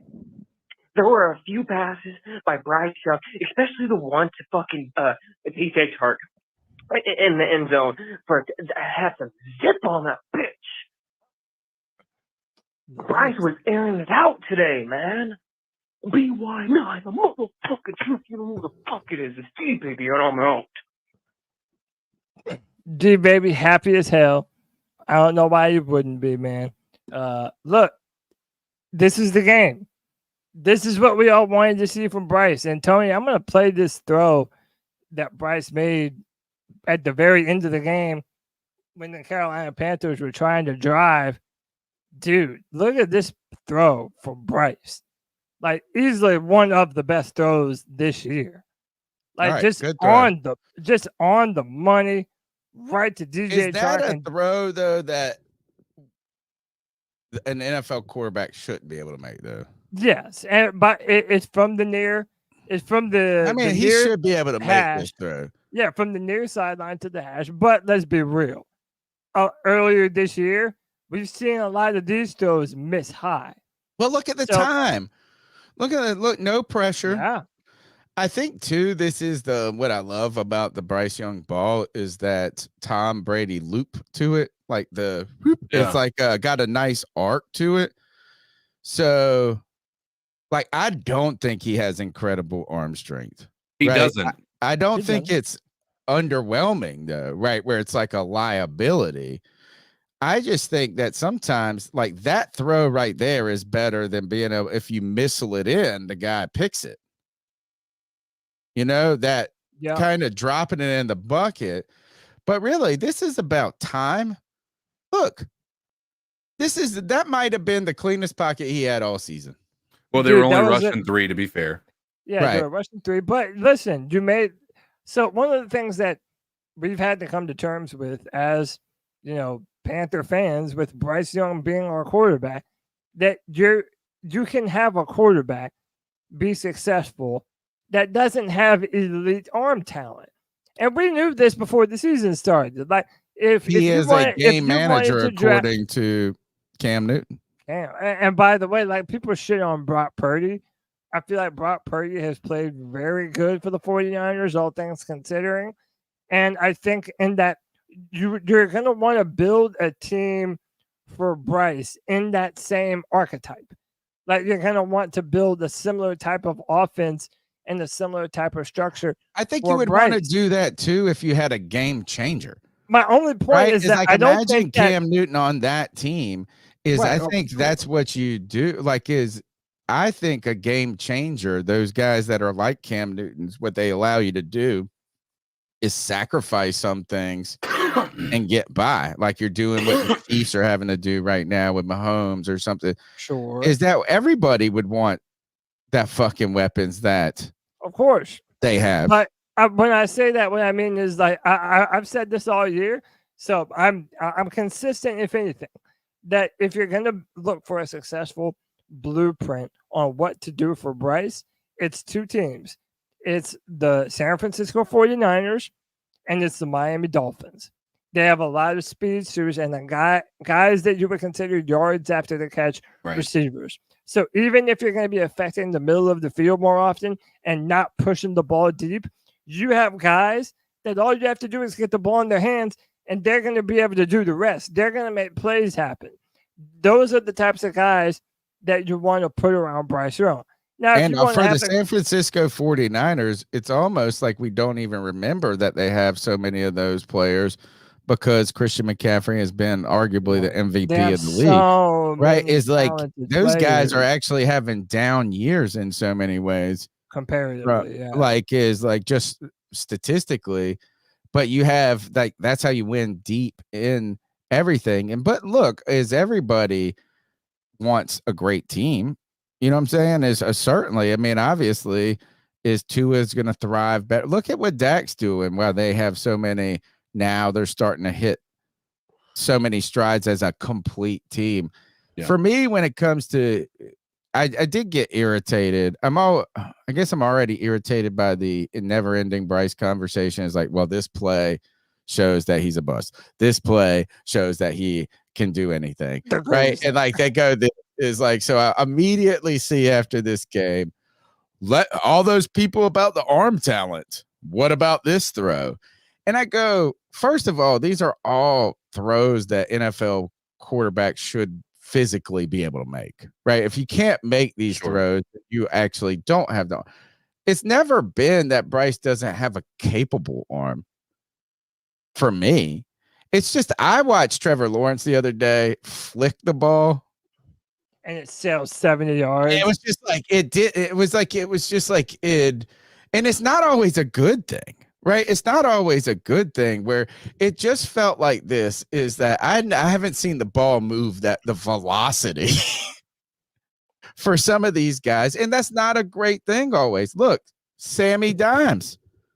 Sam Darnold comes in there and clearly has better arm talent than Brock Purdy, but he don't got the game that Brock Purdy has had. He doesn't have the feel.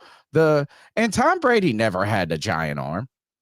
I mean, Tom Brady could throw a deep ball. There's a difference between throwing a deep ball and having a giant arm because I've been saying this all year. The zip of the football into tight windows is the true definition of arm talent. There have been a lot of deep ball throwers that didn't necessarily have the best arm. No, but it's timing, feel. They let the ball run. They let the guys run under it, and distance is not always like. Some of these guys throw a deep ball on a rope, like Jeff George. Cam Newton was this guy. Like, Cam Newton's ball never kind of came down like this. Right. Like it always felt like it was like because he was pushing that bitch. Always felt like all right, so the ball you would think goes like this. It goes up like this arc. And Cam's like just like this. On a rope. On a frozen rope. And by the way, it's one of the problems where when you have a hammer, everything looks like a nail. That's why those big arm quarterbacks that have that arm talent, Tony, you remember I would always say it looks like Cam Newton is trying to throw the ball through their chest. Yeah. Like it's trying to put a fucking hole in their chest. Well, I think that's where sometimes the guys with less arm talent, they have a little bit of advantage because they have to be more touch and timing kind of throws. And they don't break their wide receivers' hands. There were so many times that Cam Newton would throw a missile and the guy was like 5 feet away. Yeah, like why did you even throw it that hard? But this is a good throw by Bryce. It's about a 20-yard pass, and it's in a hole, man.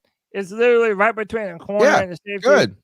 I mean, again, a lot of the he's a short Alex Smith. A lot of these throws that we are seeing, they weren't necessarily completed earlier in the season.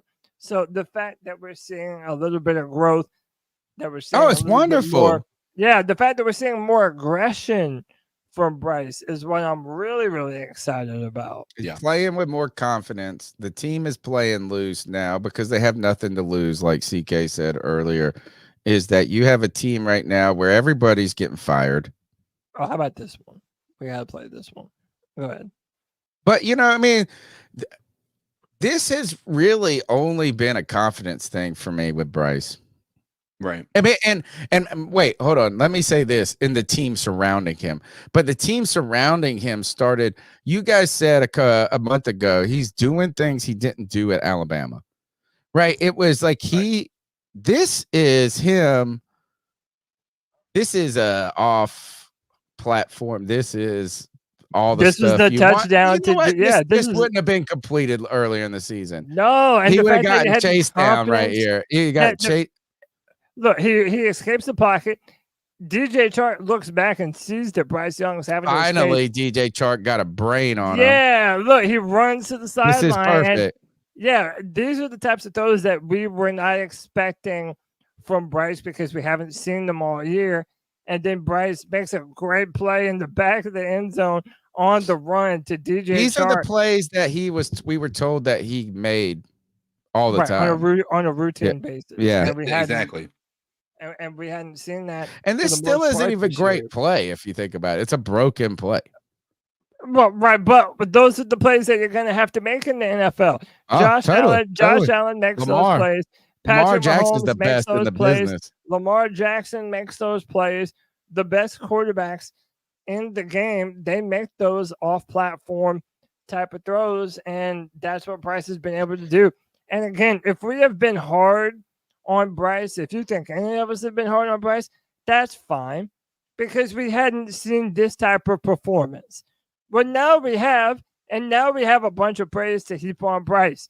If you remember before the start of this season and last season, we've had the mindset that everyone has to earn it. You're not going to get pats on the backs and flowers for anything that you've done before. Everything has to be earned from here on out. And now we're finally starting to see that. And he's I don't want earning to our defend praise. myself about this. I don't think I've been overly critical about Well, you Bryce. don't take the heat that I do on fucking Twitter. Well, you go out there and you fight and you do all these. I'm just telling you this is that we had and I think I've been very consistent with my Bryce take. We have very high expectations, arguably too high of expectations from him. As things did not go well in Carolina, where it was clearly beyond a one-person problem, right? Is like, I mean, in fact, we put Bryce Young at like number 5 on the problem list for 8-9 weeks, it feels like. But at some time, as you continued to see you didn't see some things good, you couldn't help but wonder and question about what was going on. And not only was this just going to be really what we were all scared of, and you know what, maybe we shouldn't, it's not over yet.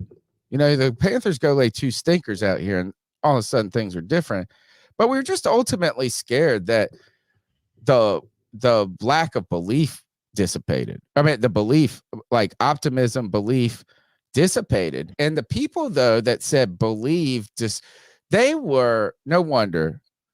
You know why Bryce Young people got this? The Bryce G baby, the Anthonys. Do you know why Bryce Young did this on Christmas Eve? Because Christmas is about faith. Yes, Faith. sir. And faith is believing in things without evidence. Yeah. That is what it is. That's 100% what it is. You know what? God bless them for their faith. Yeah, and look, hey, this is a Christmas miracle. They're going all out for the Carolina Panthers. That's why I've never been mad at them. But we can also be real. There were a lot of Bryce Young supporters that were even like, all right, dude. Yeah, starting to get worried. Even this is getting a little bit hard for me. By the way, this was my personal favorite throw of the game. Just a rail shot to Tommy Tremble. Wide open again, but you need to hit those wide open receivers. Let's look at what this offensive line does. How many are they rushing? 4. So, look, but they hold up. That's a pretty ass pocket right there. What's Icky doing? Icky's getting worked a little bit.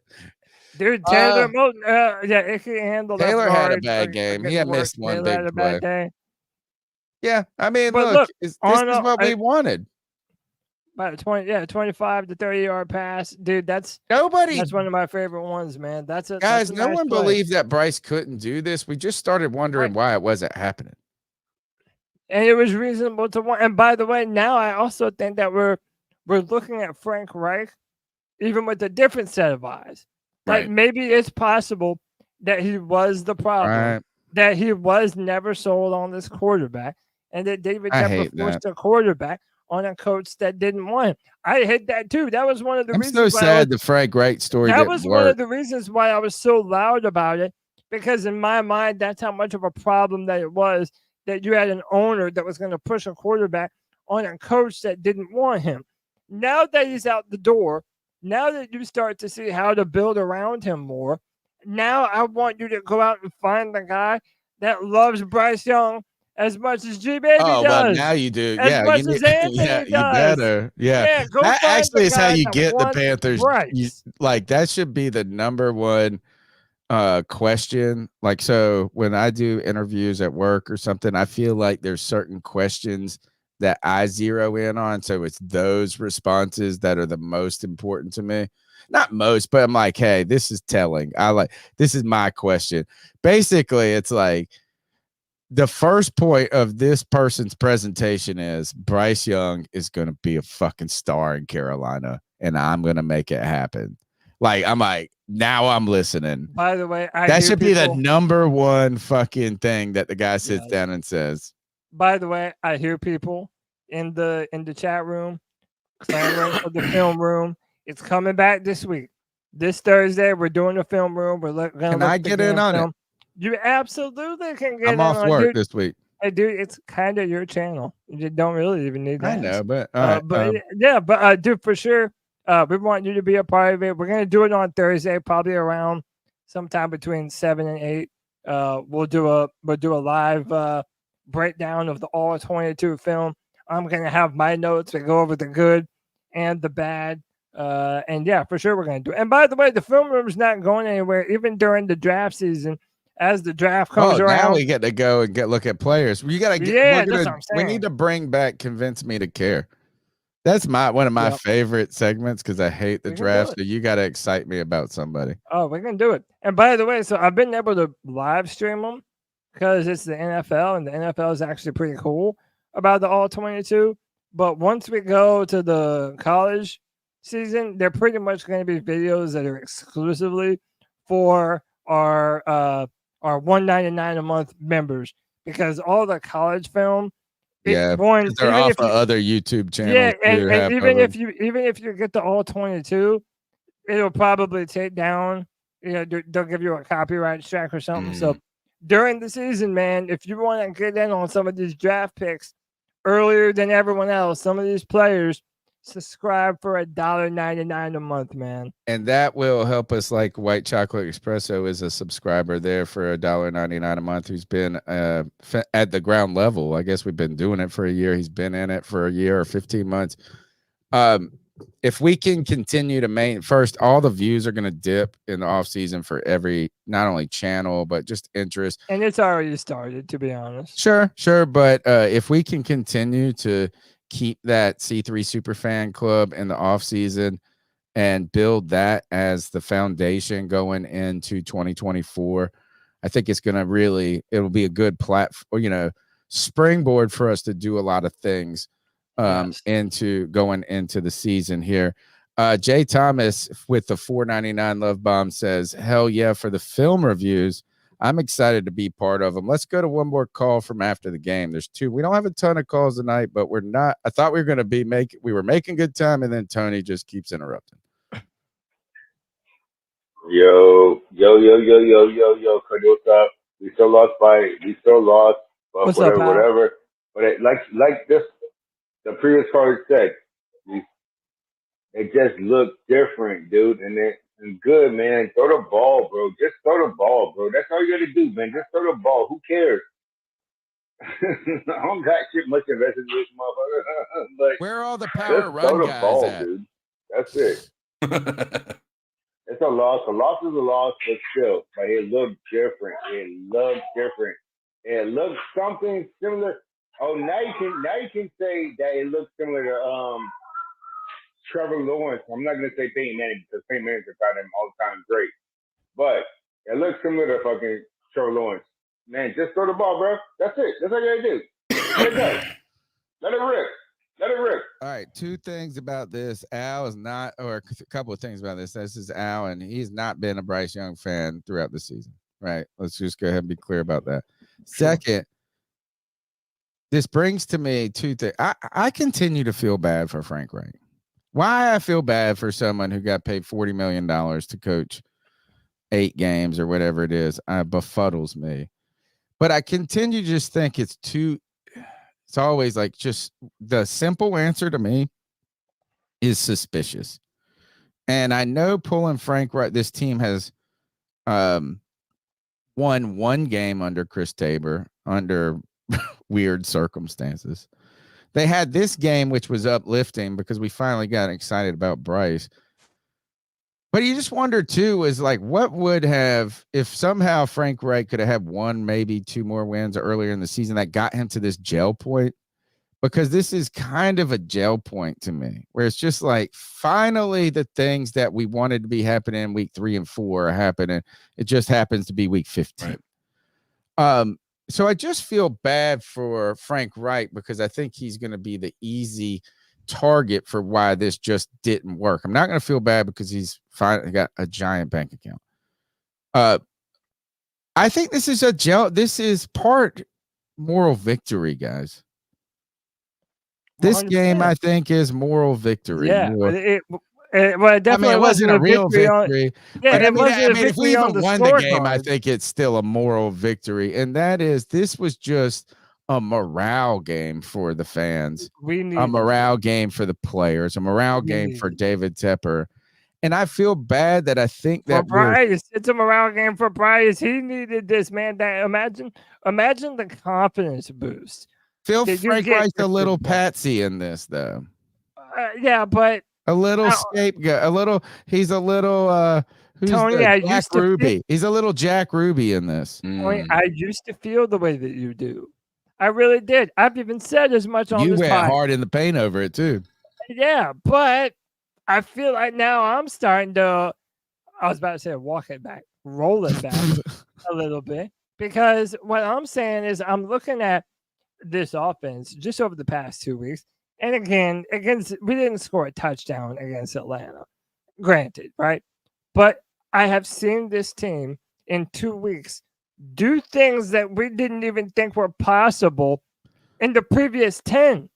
There is one difference, though, in this team. The team is different on one level, and that is the guards. Yeah. Like you have guards that have played 2 weeks in a row that have just been serviceable to good. And really, the 10 weeks before that or whatever it was, 12 weeks before that, it was a rotating fucking ball of shit at the guard position. And I'm sure that Frank Reich, obviously had to answer for it. But if he would have just had two better guards throughout the season, you wonder if, man, this team's a little bit just different. Yeah, look, I believe you said that after he was fired, your wife asked if you feel bad for him, and you said he's making millions. I don't I don't. Dude, I'm the same fucking dude. I don't give a fuck. My best day at work is just a moral victory. His worst day at work is a moral victory. Yeah, dude. So 2 things: don't feel bad for Frank Reich. No, I don't feel bad. I just think it's simple argument. He's not feeling bad, dude. Frank Reich is feeling good. He's retired. And way to go out on a good pay bump. Everyone and their mama in Panther Nation needed what happened last Sunday to happen. Everyone. I wish it didn't happen right at the birth of Jesus. Yeah, dude. You know? The one game that we felt good about, and you weren't able to be there on the post game. Or really just be super invested throughout the day. You know what I mean? I still had to go buy a Christmas present and shit in the morning. Hey, that was the Christmas present to Panther Nation. Yeah. All right. Let's we got some more calls to do. Let's go through them. Oh, hello, Seekers. It's JJ one more time, and I had one more last thought. I wanted to say Thomas Brown. It does look like I want to ask y'all, how do y'all feel about Thomas Brown over the past couple of weeks in the play calling? I feel it's gotten a little bit better over the year. You know, you see marginal improvements. Today we had obviously our best offensive game, so I think today it was the most we saw for sure. Right. And it's still within just a month after Frank Reich's firing, maybe, that we're able to make these kind of improvements. And I'm not going to lie, I'm not gonna lie. I've been critical of Thomas Brown throughout this season. I haven't been the highest on him, but I remember Strat's been saying it's been getting better. I mean, like if you've been watching the games, it looks like the offense has been getting better. So hey man, maybe I need to apologize to Thomas Brown. Maybe we need to give a little more credit to him. Hey, should we hire Avero as the coach and keep Thomas Brown as the OC? Who knows, man? What if they But I made tell you Thomas what, Brown the Thomas head Brown coach? sure as hell today told Pickle to shut the hell up. No, I'm just joking. I just said that because Pickle is always giving Thomas Brown shit every week in the spaces or free for all. So, I'm sure Thomas Brown dabbed on Pickle today with that 30 points. But nah, all jokes aside, besides that, tell me how y'all feel about the offense and the progression so far throughout the past month after Frank Reich's firing. And I really guess that's just it. And Bryce's progression too, I guess. But keep pounding C3, all 20 C3, where Panther fans have more fun here than Panther players on the field. That's awesome, Keep man. pounding. Thank you, JJ, Keep man. pounding, Great JJ. member of the fam. That's my Is there dog. any coach on this team that really is worth a consideration as a head coach for the Carolina Panthers next year? Avero, and that's it. Do you really think that, or do you think that because he is a No, I don't. You're young asking black me. coach You're we really feel like has a lot of promise and probably has been overlooked? You think of all the other coaching circumstances. I mean, maybe Is you could he say more Thomas of a Brown, too. feel-good story to be a head coach, or does he really deserve? Would you Well- be okay if they just said, you know what, we're hiring him? I think I would be. I don't know how I would feel. I would feel. Yeah, I'm not feel sure how. weird. I think he has head coach qualities and head coach material. I still think it's a little bit too early. I would want him to be a part of a team that has a winning record, which the Broncos and the Panthers have not had since he's been the defensive coordinator. Again, I know that's not all on him, but his defense on bad teams have been relatively good. We don't have to have the same argument as No, we're not. last No, week. no, But you're right. if you're asking me to pick amongst the coaches on this team, I think Avero is probably at the top of the Oh, list. totally. And But I'm asking, would you even bring back anybody? For me, I'm a GM or I'm David Tepper. I think bring back Tabor. No, as head coach. Not coach, but I'm saying this is for me as head coach. No, this is, I think, where some people, or where I disagree kind of on the Wilkes. We should have kept Wilkes. I think there is an argument for keeping Steve Wilkes. I think there was a fair argument for hiring him as the coach. I just wonder sometimes when things are so fucked up, like, do you really want any of this DNA back? And that was what it is. That's what it is for me. Is not actually. I would want Evero back as a coordinator, because then you're like, hey, I just wonder. It's like, gosh, how do you go 2-15 or 2 and whatever we're gonna go, and anybody has a failing up? Yeah, I agree. I mean, I don't know. I just think it'd be weird. There's no one here that I would want to be the head coach right now. There are a lot. I wouldn't cry if he was I wouldn't be upset. Like if they said Ejiro Evero is your next head coach, I could find a million reasons why I would say, all right, look at this. I just don't see it as like really the most practical head coach hire. My final thing on the matter is I would want to do what the original plan was when you hired Frank Reich. I want to pair a head coach who has the ability to call offensive plays and call them well, that you're going to be able to pair that guy with Bryce for the foreseeable future. Just like Mike McDaniels and Tua Tagovailoa. That way you're not doing this thing where every time you have a good offense, now your play caller's out the door. Now you're replacing Yeah, do you them. think Detroit all of a sudden is going to be able to? I mean, they're hoping to replicate 100%. that. Look what 100%. The Bills have had to kind of go through. And by the way, even look at the Houston Texans.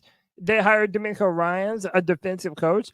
Even if you like what their offense was able to do this year. If Bobby Slovic gets a head coaching job, But but what now is that that's either? enough.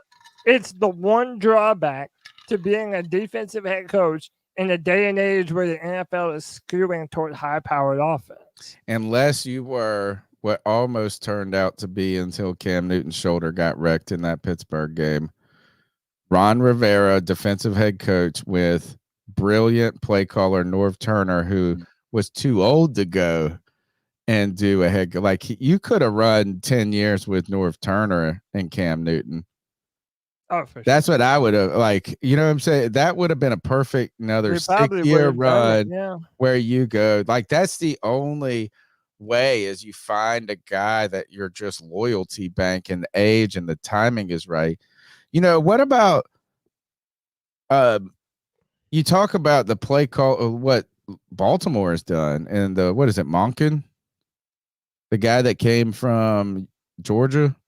Yeah, Ted Monken? Yeah, it's Monken. It's something Monken.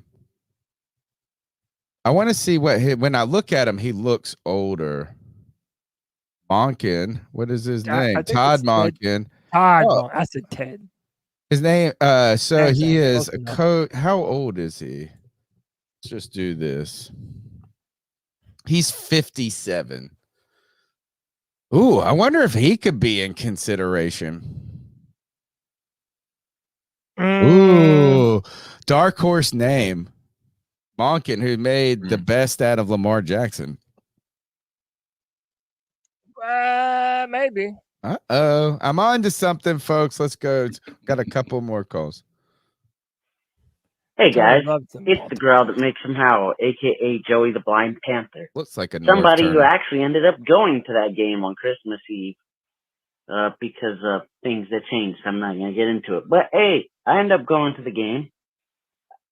You know, I went again primarily to go to Roaring Riot. You know, just to flirt, but you know, the game itself ended up being actually fun. The crowd was into it. The game, I mean, we scored 30 points on offense. On offense, we scored 30 points. And you know what? You know, it's something Tony would say, you know, especially now that this season is just gone. Like, there's no salvaging this season. You know, we're screwed. There's no salvaging this season. So the fact that even though we didn't win, the fact that Bryce Young and company were able to put up the points they did and have the outing that they did is almost as good as a win to me. I know it would have been fun to win this game, but I mean, it wasn't going to get anywhere. I agree. We were never going to get anywhere by winning this game. We're not going to get anywhere by winning the next two. But seeing Bryce Young play like the way he did, seeing the offense play the way they did, and seeing, you know, seeing everything come from the offense, which is something that we haven't seen all this year, was actually fun and actually was, you know, quite reassuring. Although, of course, Eddie Pinheiro missed 2 extra points and our defense disappeared. Like, well, I don't know where they went. And, you know, hey, Tony, if Eddie Pinheiro had made those 2 extra points, don't you think we would have been in a better position to win? Like, I know you say kickers don't lose games, but how? An extra point is something you just have to make. We were tied. We were tied. You can't go for 2 every time. And when we did go for 2, we made it, except for the stupid time the ref fucked us. But, hey, what do you have to say about Eddie Pinheiro missing those 2 kicks that really hurt us? Anyway, guys. Wow, wow, wow. Your guys' thoughts on Eddie Pinheiro? Well, so CK and I talked about this on the post-game show. We don't think that he lost it.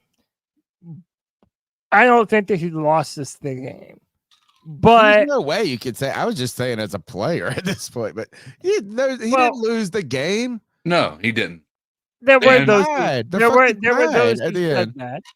There were those who said that. But no, I don't think he lost the game. I do think that I mean, yeah, he fucked up, but he also won us the Atlanta game. Right. So it's like the Why do dude you miss give us these the fucking tickets away. kickers? I'm more interested in this and the rather than discussion of did he win or lose the game. My question is him as a kicker. While there's been a lot of consistency from Pinheiro, there's a couple of drawbacks to him. One is that he doesn't have the biggest leg when it comes to place kick it, like off the tee. So he's not like a guy that's going to kick it out the end zone every time.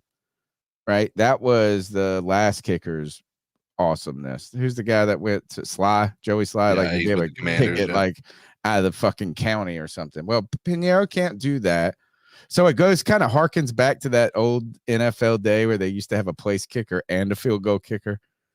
And now, so he's not good at, he's questionable beyond 50. Like you start getting past 52 and you're wondering what the conditions are and whether you should do it. And then he misses silly extra points sometimes. What are your thoughts on Pinheiro? Nice for me. He's been a nice player for the Carolina Panthers, but I don't have a ton of allegiance to him. He's the most consistent kicker we've had in many years, in my opinion. I think he didn't lose the game for a couple of reasons. We lost by 3 points. He missed 2 extra points. Honestly, I was talking to Cody about it again on the post game. If you want to put that on Eddie, you have to equally put that on Icky as well, because one of those misses came after a holding call, and I'm pretty sure it was Icky, where Bryce Young was actually scoring a 2-point conversion. Yeah, it was on the 2-point play. Yeah. And so after that is when he had to go up and kick a field goal or an extra point that did have an extra 10 yards kick tacked onto the end of it because of that holding call. Whoever the cornerback is on that one player that catches that football that wasn't a catch. I just have a hard time when you're tied to say that any one player lost you the game.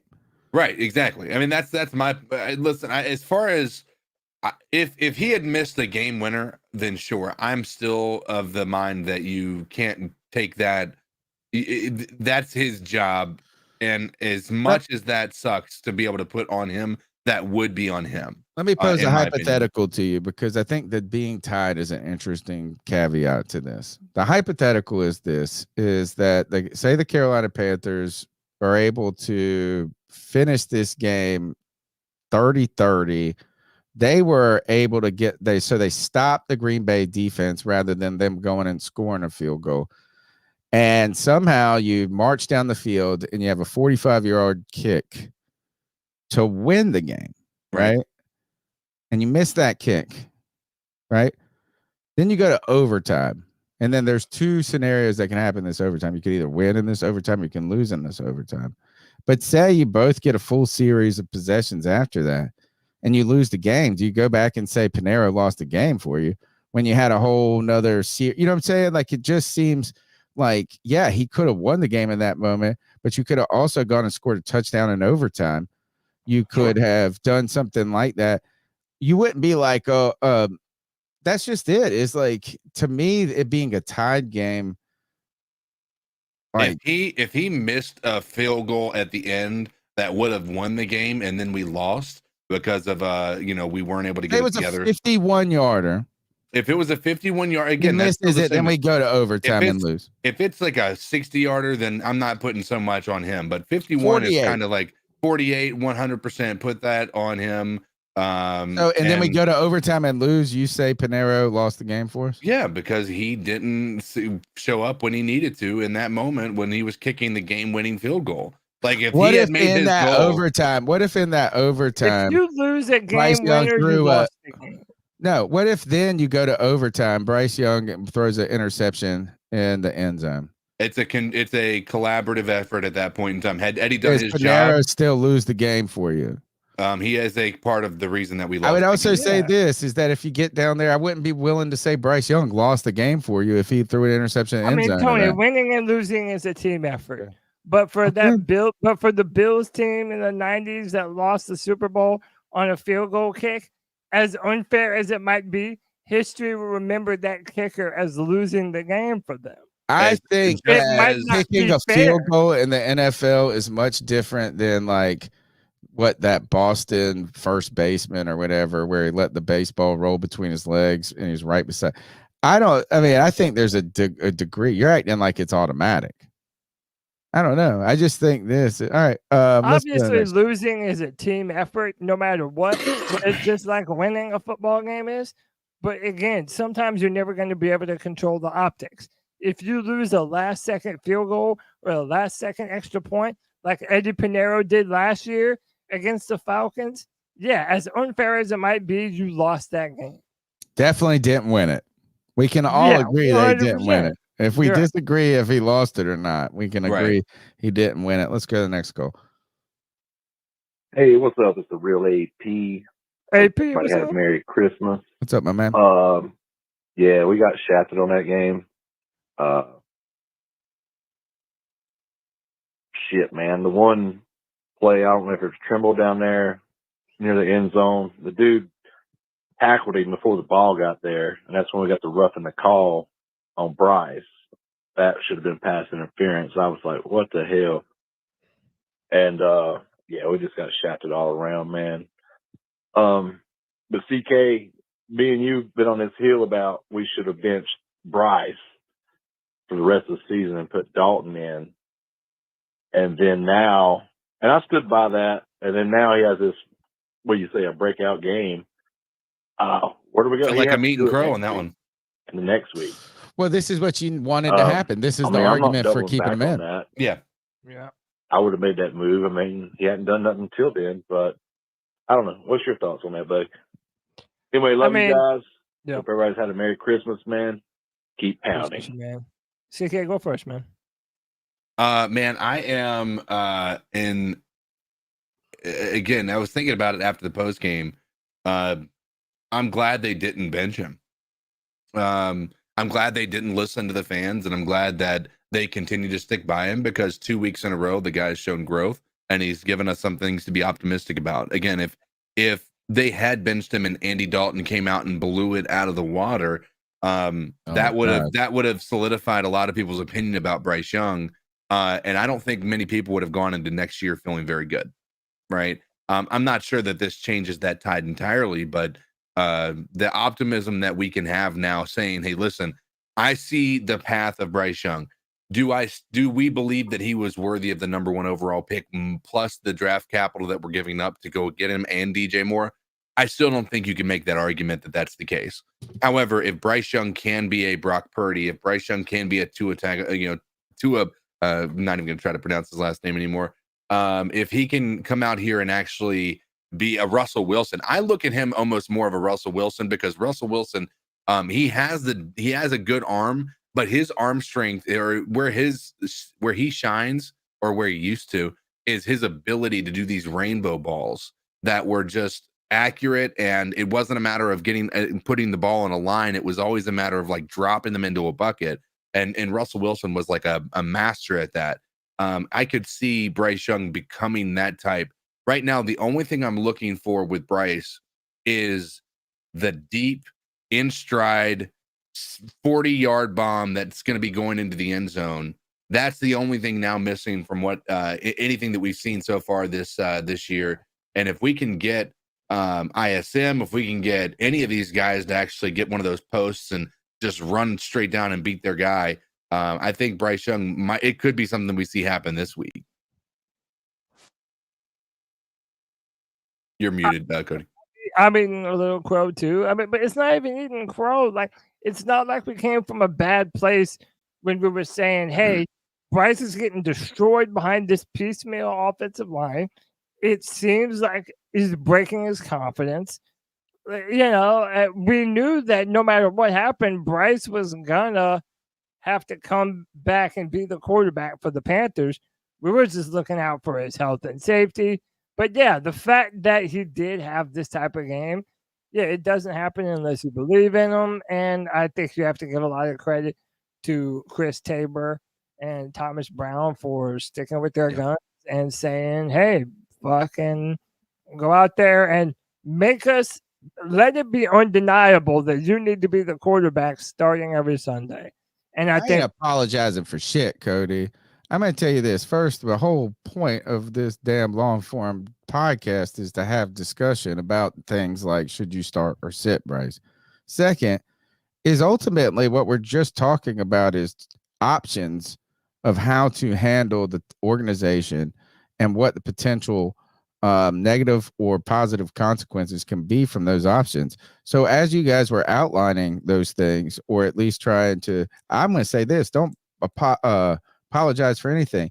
Here, this game right here was why you would start Bryce Young for the rest of the season, right? This is the reason.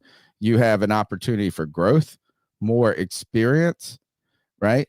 Development of morale for the fan base. Look, I made this list right here. These are the things that could come out of positive things that could come out of starting him, right?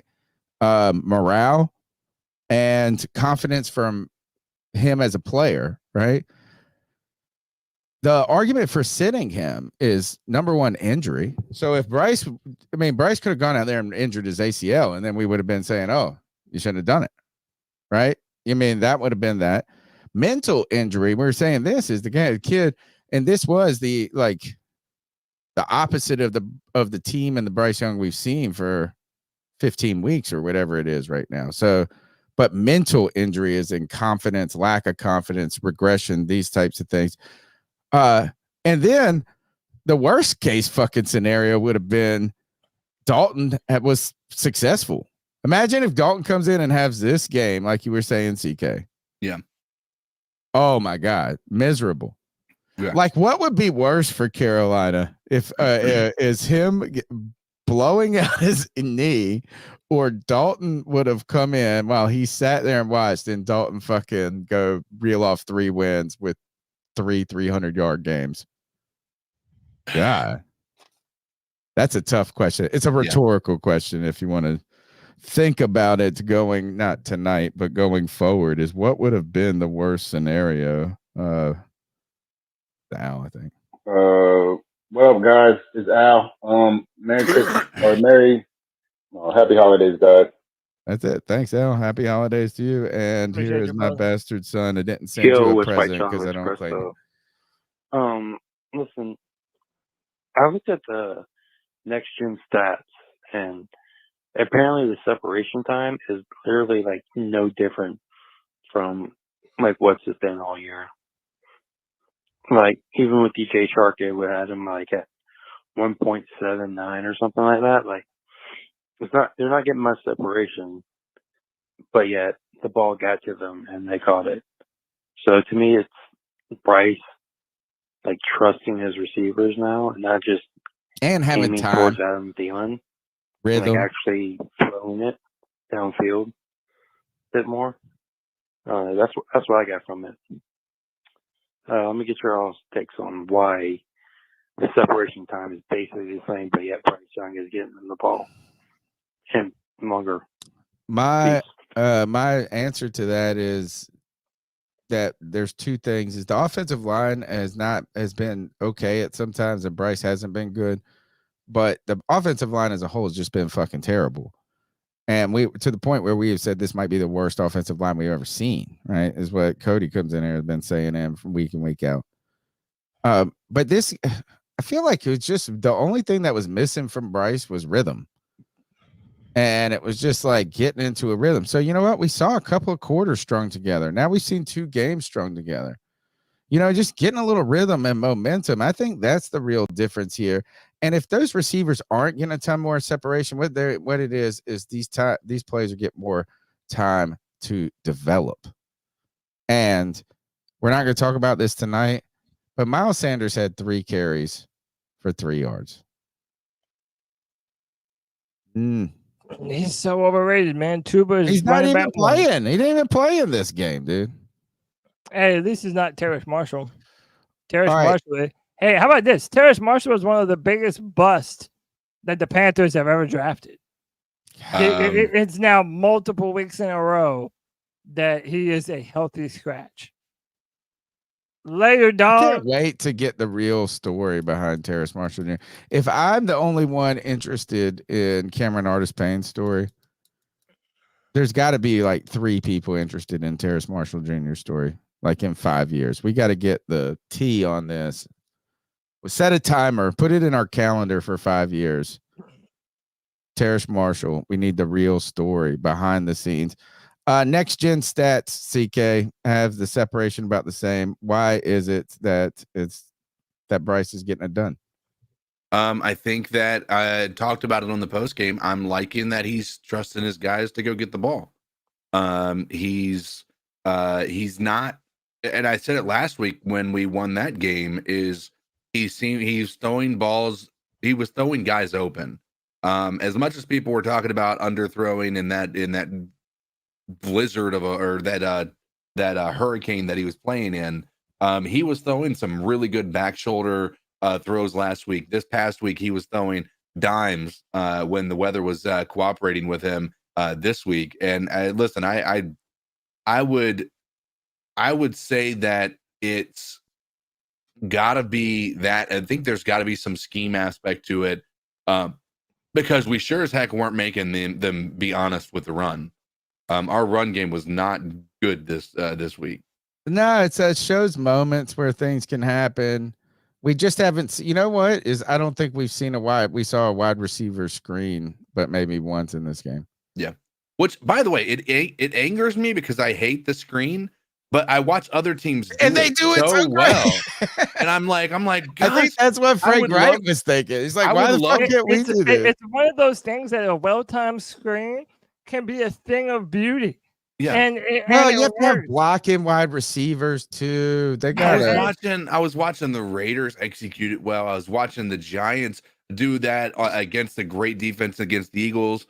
I was watching a lot of people, and they just throw these screens, and it would rarely get blown up. It was, by the way, that's one of our biggest issues. Right, like the worst thing that would happen, CK, is they get 3 yards. Yeah. Right, it's like, failed screen, 3 yards. Ours would be a -3 and a fumble for a touchdown. Yeah, our biggest issue, I think, with our wide receivers, and this kind of is a reason why I think the screens don't work as much, is we are the worst yards after catch team in the NFL by a large margin. I don't think you could tell me a play where somebody has caught the ball and gotten 10 more yards. I can't remember a play where they've gotten 5. Right. And that's, I really can't. And that's the thing I think we're dealing with, is a lot of these manufactured yards we see for some QBs are coming from these beast wide receivers who are just like catching the ball and running it. Yeah. Like, and there's no more evidence than one of the Adam Thielen catches where he had a clear line to the corner of the end zone, and a guy just was like jogging and caught his leg. Like, it was like, if that was a speedy wide receiver, he was gone. Cue the DJ Moore people now. Right. DJ Moore's done that this season.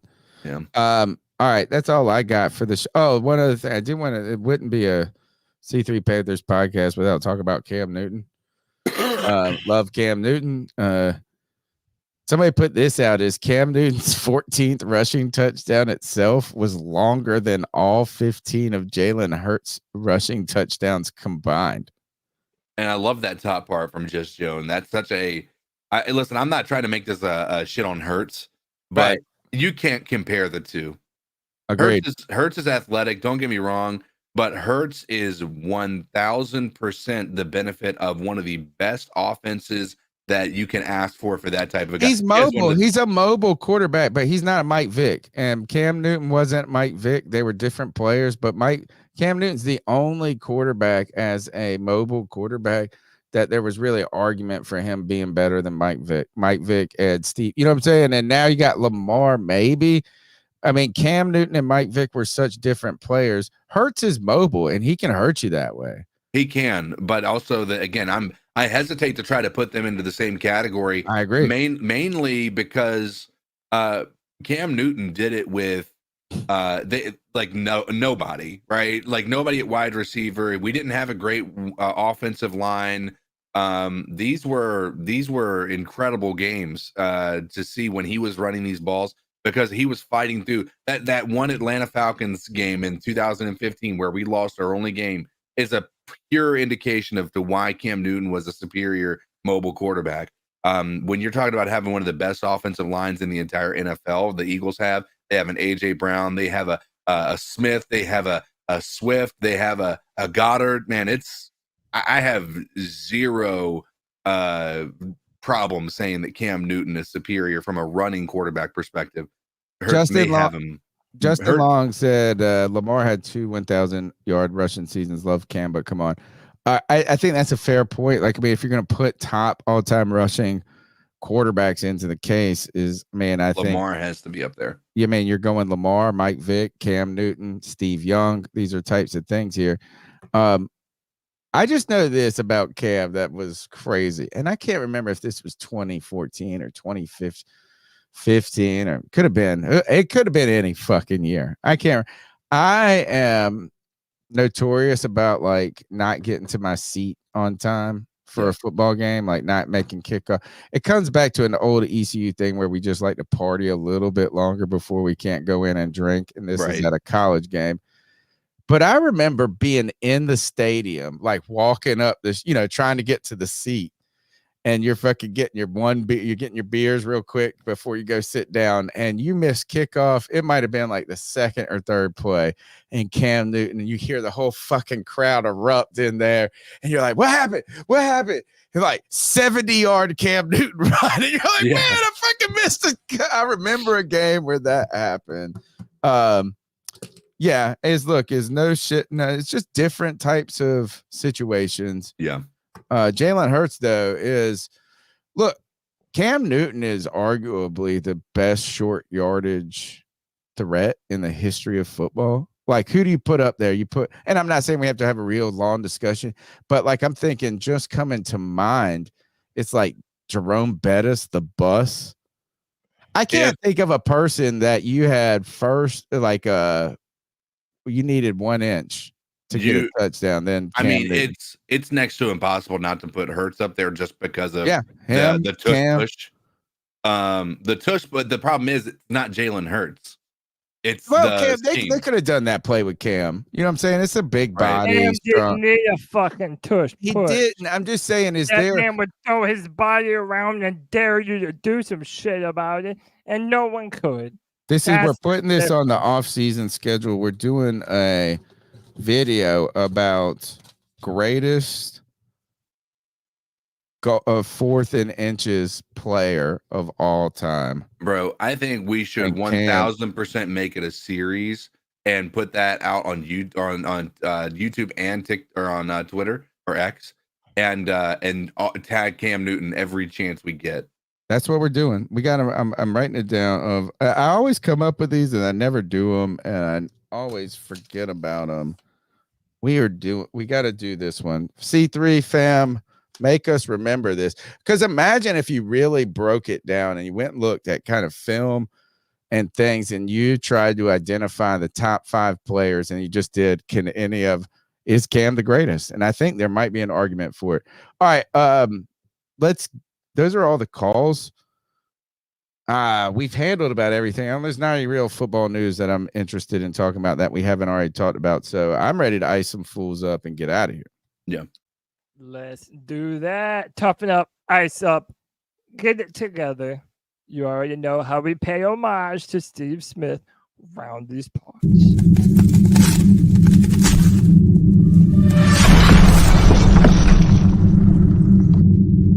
Ice up, son. Ice up.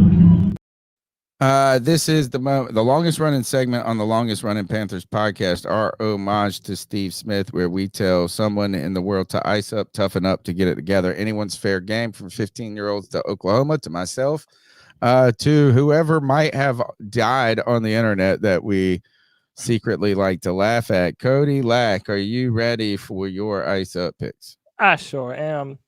I mean, listen, you know how it's a tradition or not a tradition, but some people, during a birthday party, they'll shove your face in the birthday cake. Right. Well, if you're going to do that, make sure that the person whose face you're shoving doesn't have a fucking knife pointing up. Oh, no. Oh! Oh, no. You know what? One more again. Oh, and he wasn't even the shover. Oh. No, he was part of it. Oh, my God. Oh, damn. Yeah, hate to see it, and the fact that guy might never see it again. So, toughen up, ice up. All right. Hey, we told you we like to watch people almost die. I got one. I mean, yeah, good. All right, what do you got, CK? All right. So, as young boys, we all know how hard it was to, well, that maybe I shouldn't use those words, how difficult it was to maintain ourselves from being visible down below when we were a bit excited. And so I just can only imagine. Problem is what it is. I can only imagine what this guy is going through right now. So I saw this today. Hey, pause the music. Oh! Didn't know it was music. Yeah, the caption was like, "This dude's fighting a whole different kind of battle." He can't even look at her. See his eyes. Can't look at her. He's like, I can't look at her. He's just like, and then the more she beats him up, then he's like nothing helps in this situation. No, right? It's like if you get more aggressive and try to fucking take her down harder, then you're like, oh god. He won't and look then at if her. you let her just beat you up and do all of that, you're like, oh god. Dude, this dude is Poor absolutely guy. Like, what does he do? You know what I'm saying? No, like, I'll tell you what you need to do. You need to pass guard.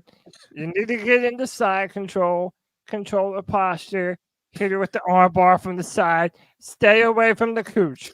What if he just turns her over though? There's nothing good that can happen here. There's no good scenario where this isn't in some way. His eyes don't look like that. I love this. Dude is like trying everything. He's got them athletic shorts. Oh my god! And you know what? This girl's fighting hard. She's having a real wrestling match. Yeah, this she's motherfucker has no thought about that extra. All right. That was a good one. All right, that man, I'm gonna watch that like 20 times in the next week. Thank you, CK, for that.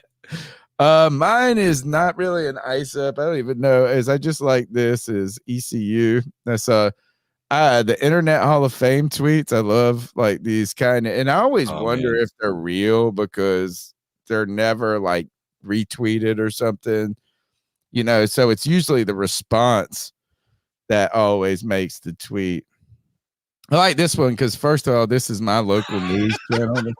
This is it's WNCT channel 9, who Brian Bailey, who comes on Pirate Radio Live, says this is ECU, East Carolina University. It doesn't show a date.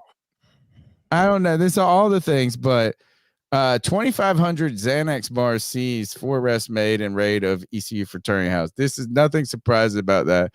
But I just love this is that the response to this tweet is that motherfucker in my group and we got a presentation. Ice up to getting arrested and letting your group down. Probably one other reason that group projects suck. Oh, I saw this one quote. Yeah, I like those yearbook quotes where it's like they slip in a yearbook quote and it's like something that's funny that they got passed. Like, so it'll be like some gay guy would be like, oh, I guess I've got a future in decorating closets or so, whatever. And this one girl said, I hope you remember me when you die. It was something like when I die, that you remember that you let me down in my group project or something. Project thing always trips me out. Anyway, ice up to letting the group down and getting the Xannies seized. Shout out ECU, shout out Greenville, shout out Party Town, USA. Shout out C3 Panthers podcast. Shout out the people in the chat. Call into the show. We'll be here. Post-game show, Friday free for all, film room on Thursday. Yes, sir. 9 super fans going to get you film rooms early and also more often in the off season. Follow us on iTunes, tune in, wherever the fuck you get your shit. At Cody Lack, anything you need to say, CK, you anything, take us out of here. I mean, no, follow us on Twitter. Follow Tony at cat_chronicles. Follow me at Cody Lack. Follow my man CK at Codizzle Allen. Dude, we're just being Panther fans all year round, boys. You know, we're building the C3 community. We appreciate y'all. We look forward to this every time we do it. Every single Tuesday night at 9, every single Friday at 7 p.m. where you can be a part of the show. Be on the Friday free for all the show for the fans, by the fans, and every Sunday after the game. Boys, how about we only have 2 more post-game shows of the whole year? You know, this game made it a lot easier to look forward this week's. Yeah, I agreed. Week 12, I was sitting here going, oh, fuck, 5 more. How awesome will it be if we dominate next week and then we dominate the Buccaneers, who are the playoff hopefuls, and then we just ruin their hopes of, like, while they're going into the playoffs, they're like, oh, did we just lose to the Panthers? I know. I'm ready. I'm ready to fucking ruin people's season. My season got ruined. It's time for y'all's too. Yeah. So yes, sir. Let's get out All of right. here. We are through C3 Panther Nation. Until next time, keep pounding. Keep pounding.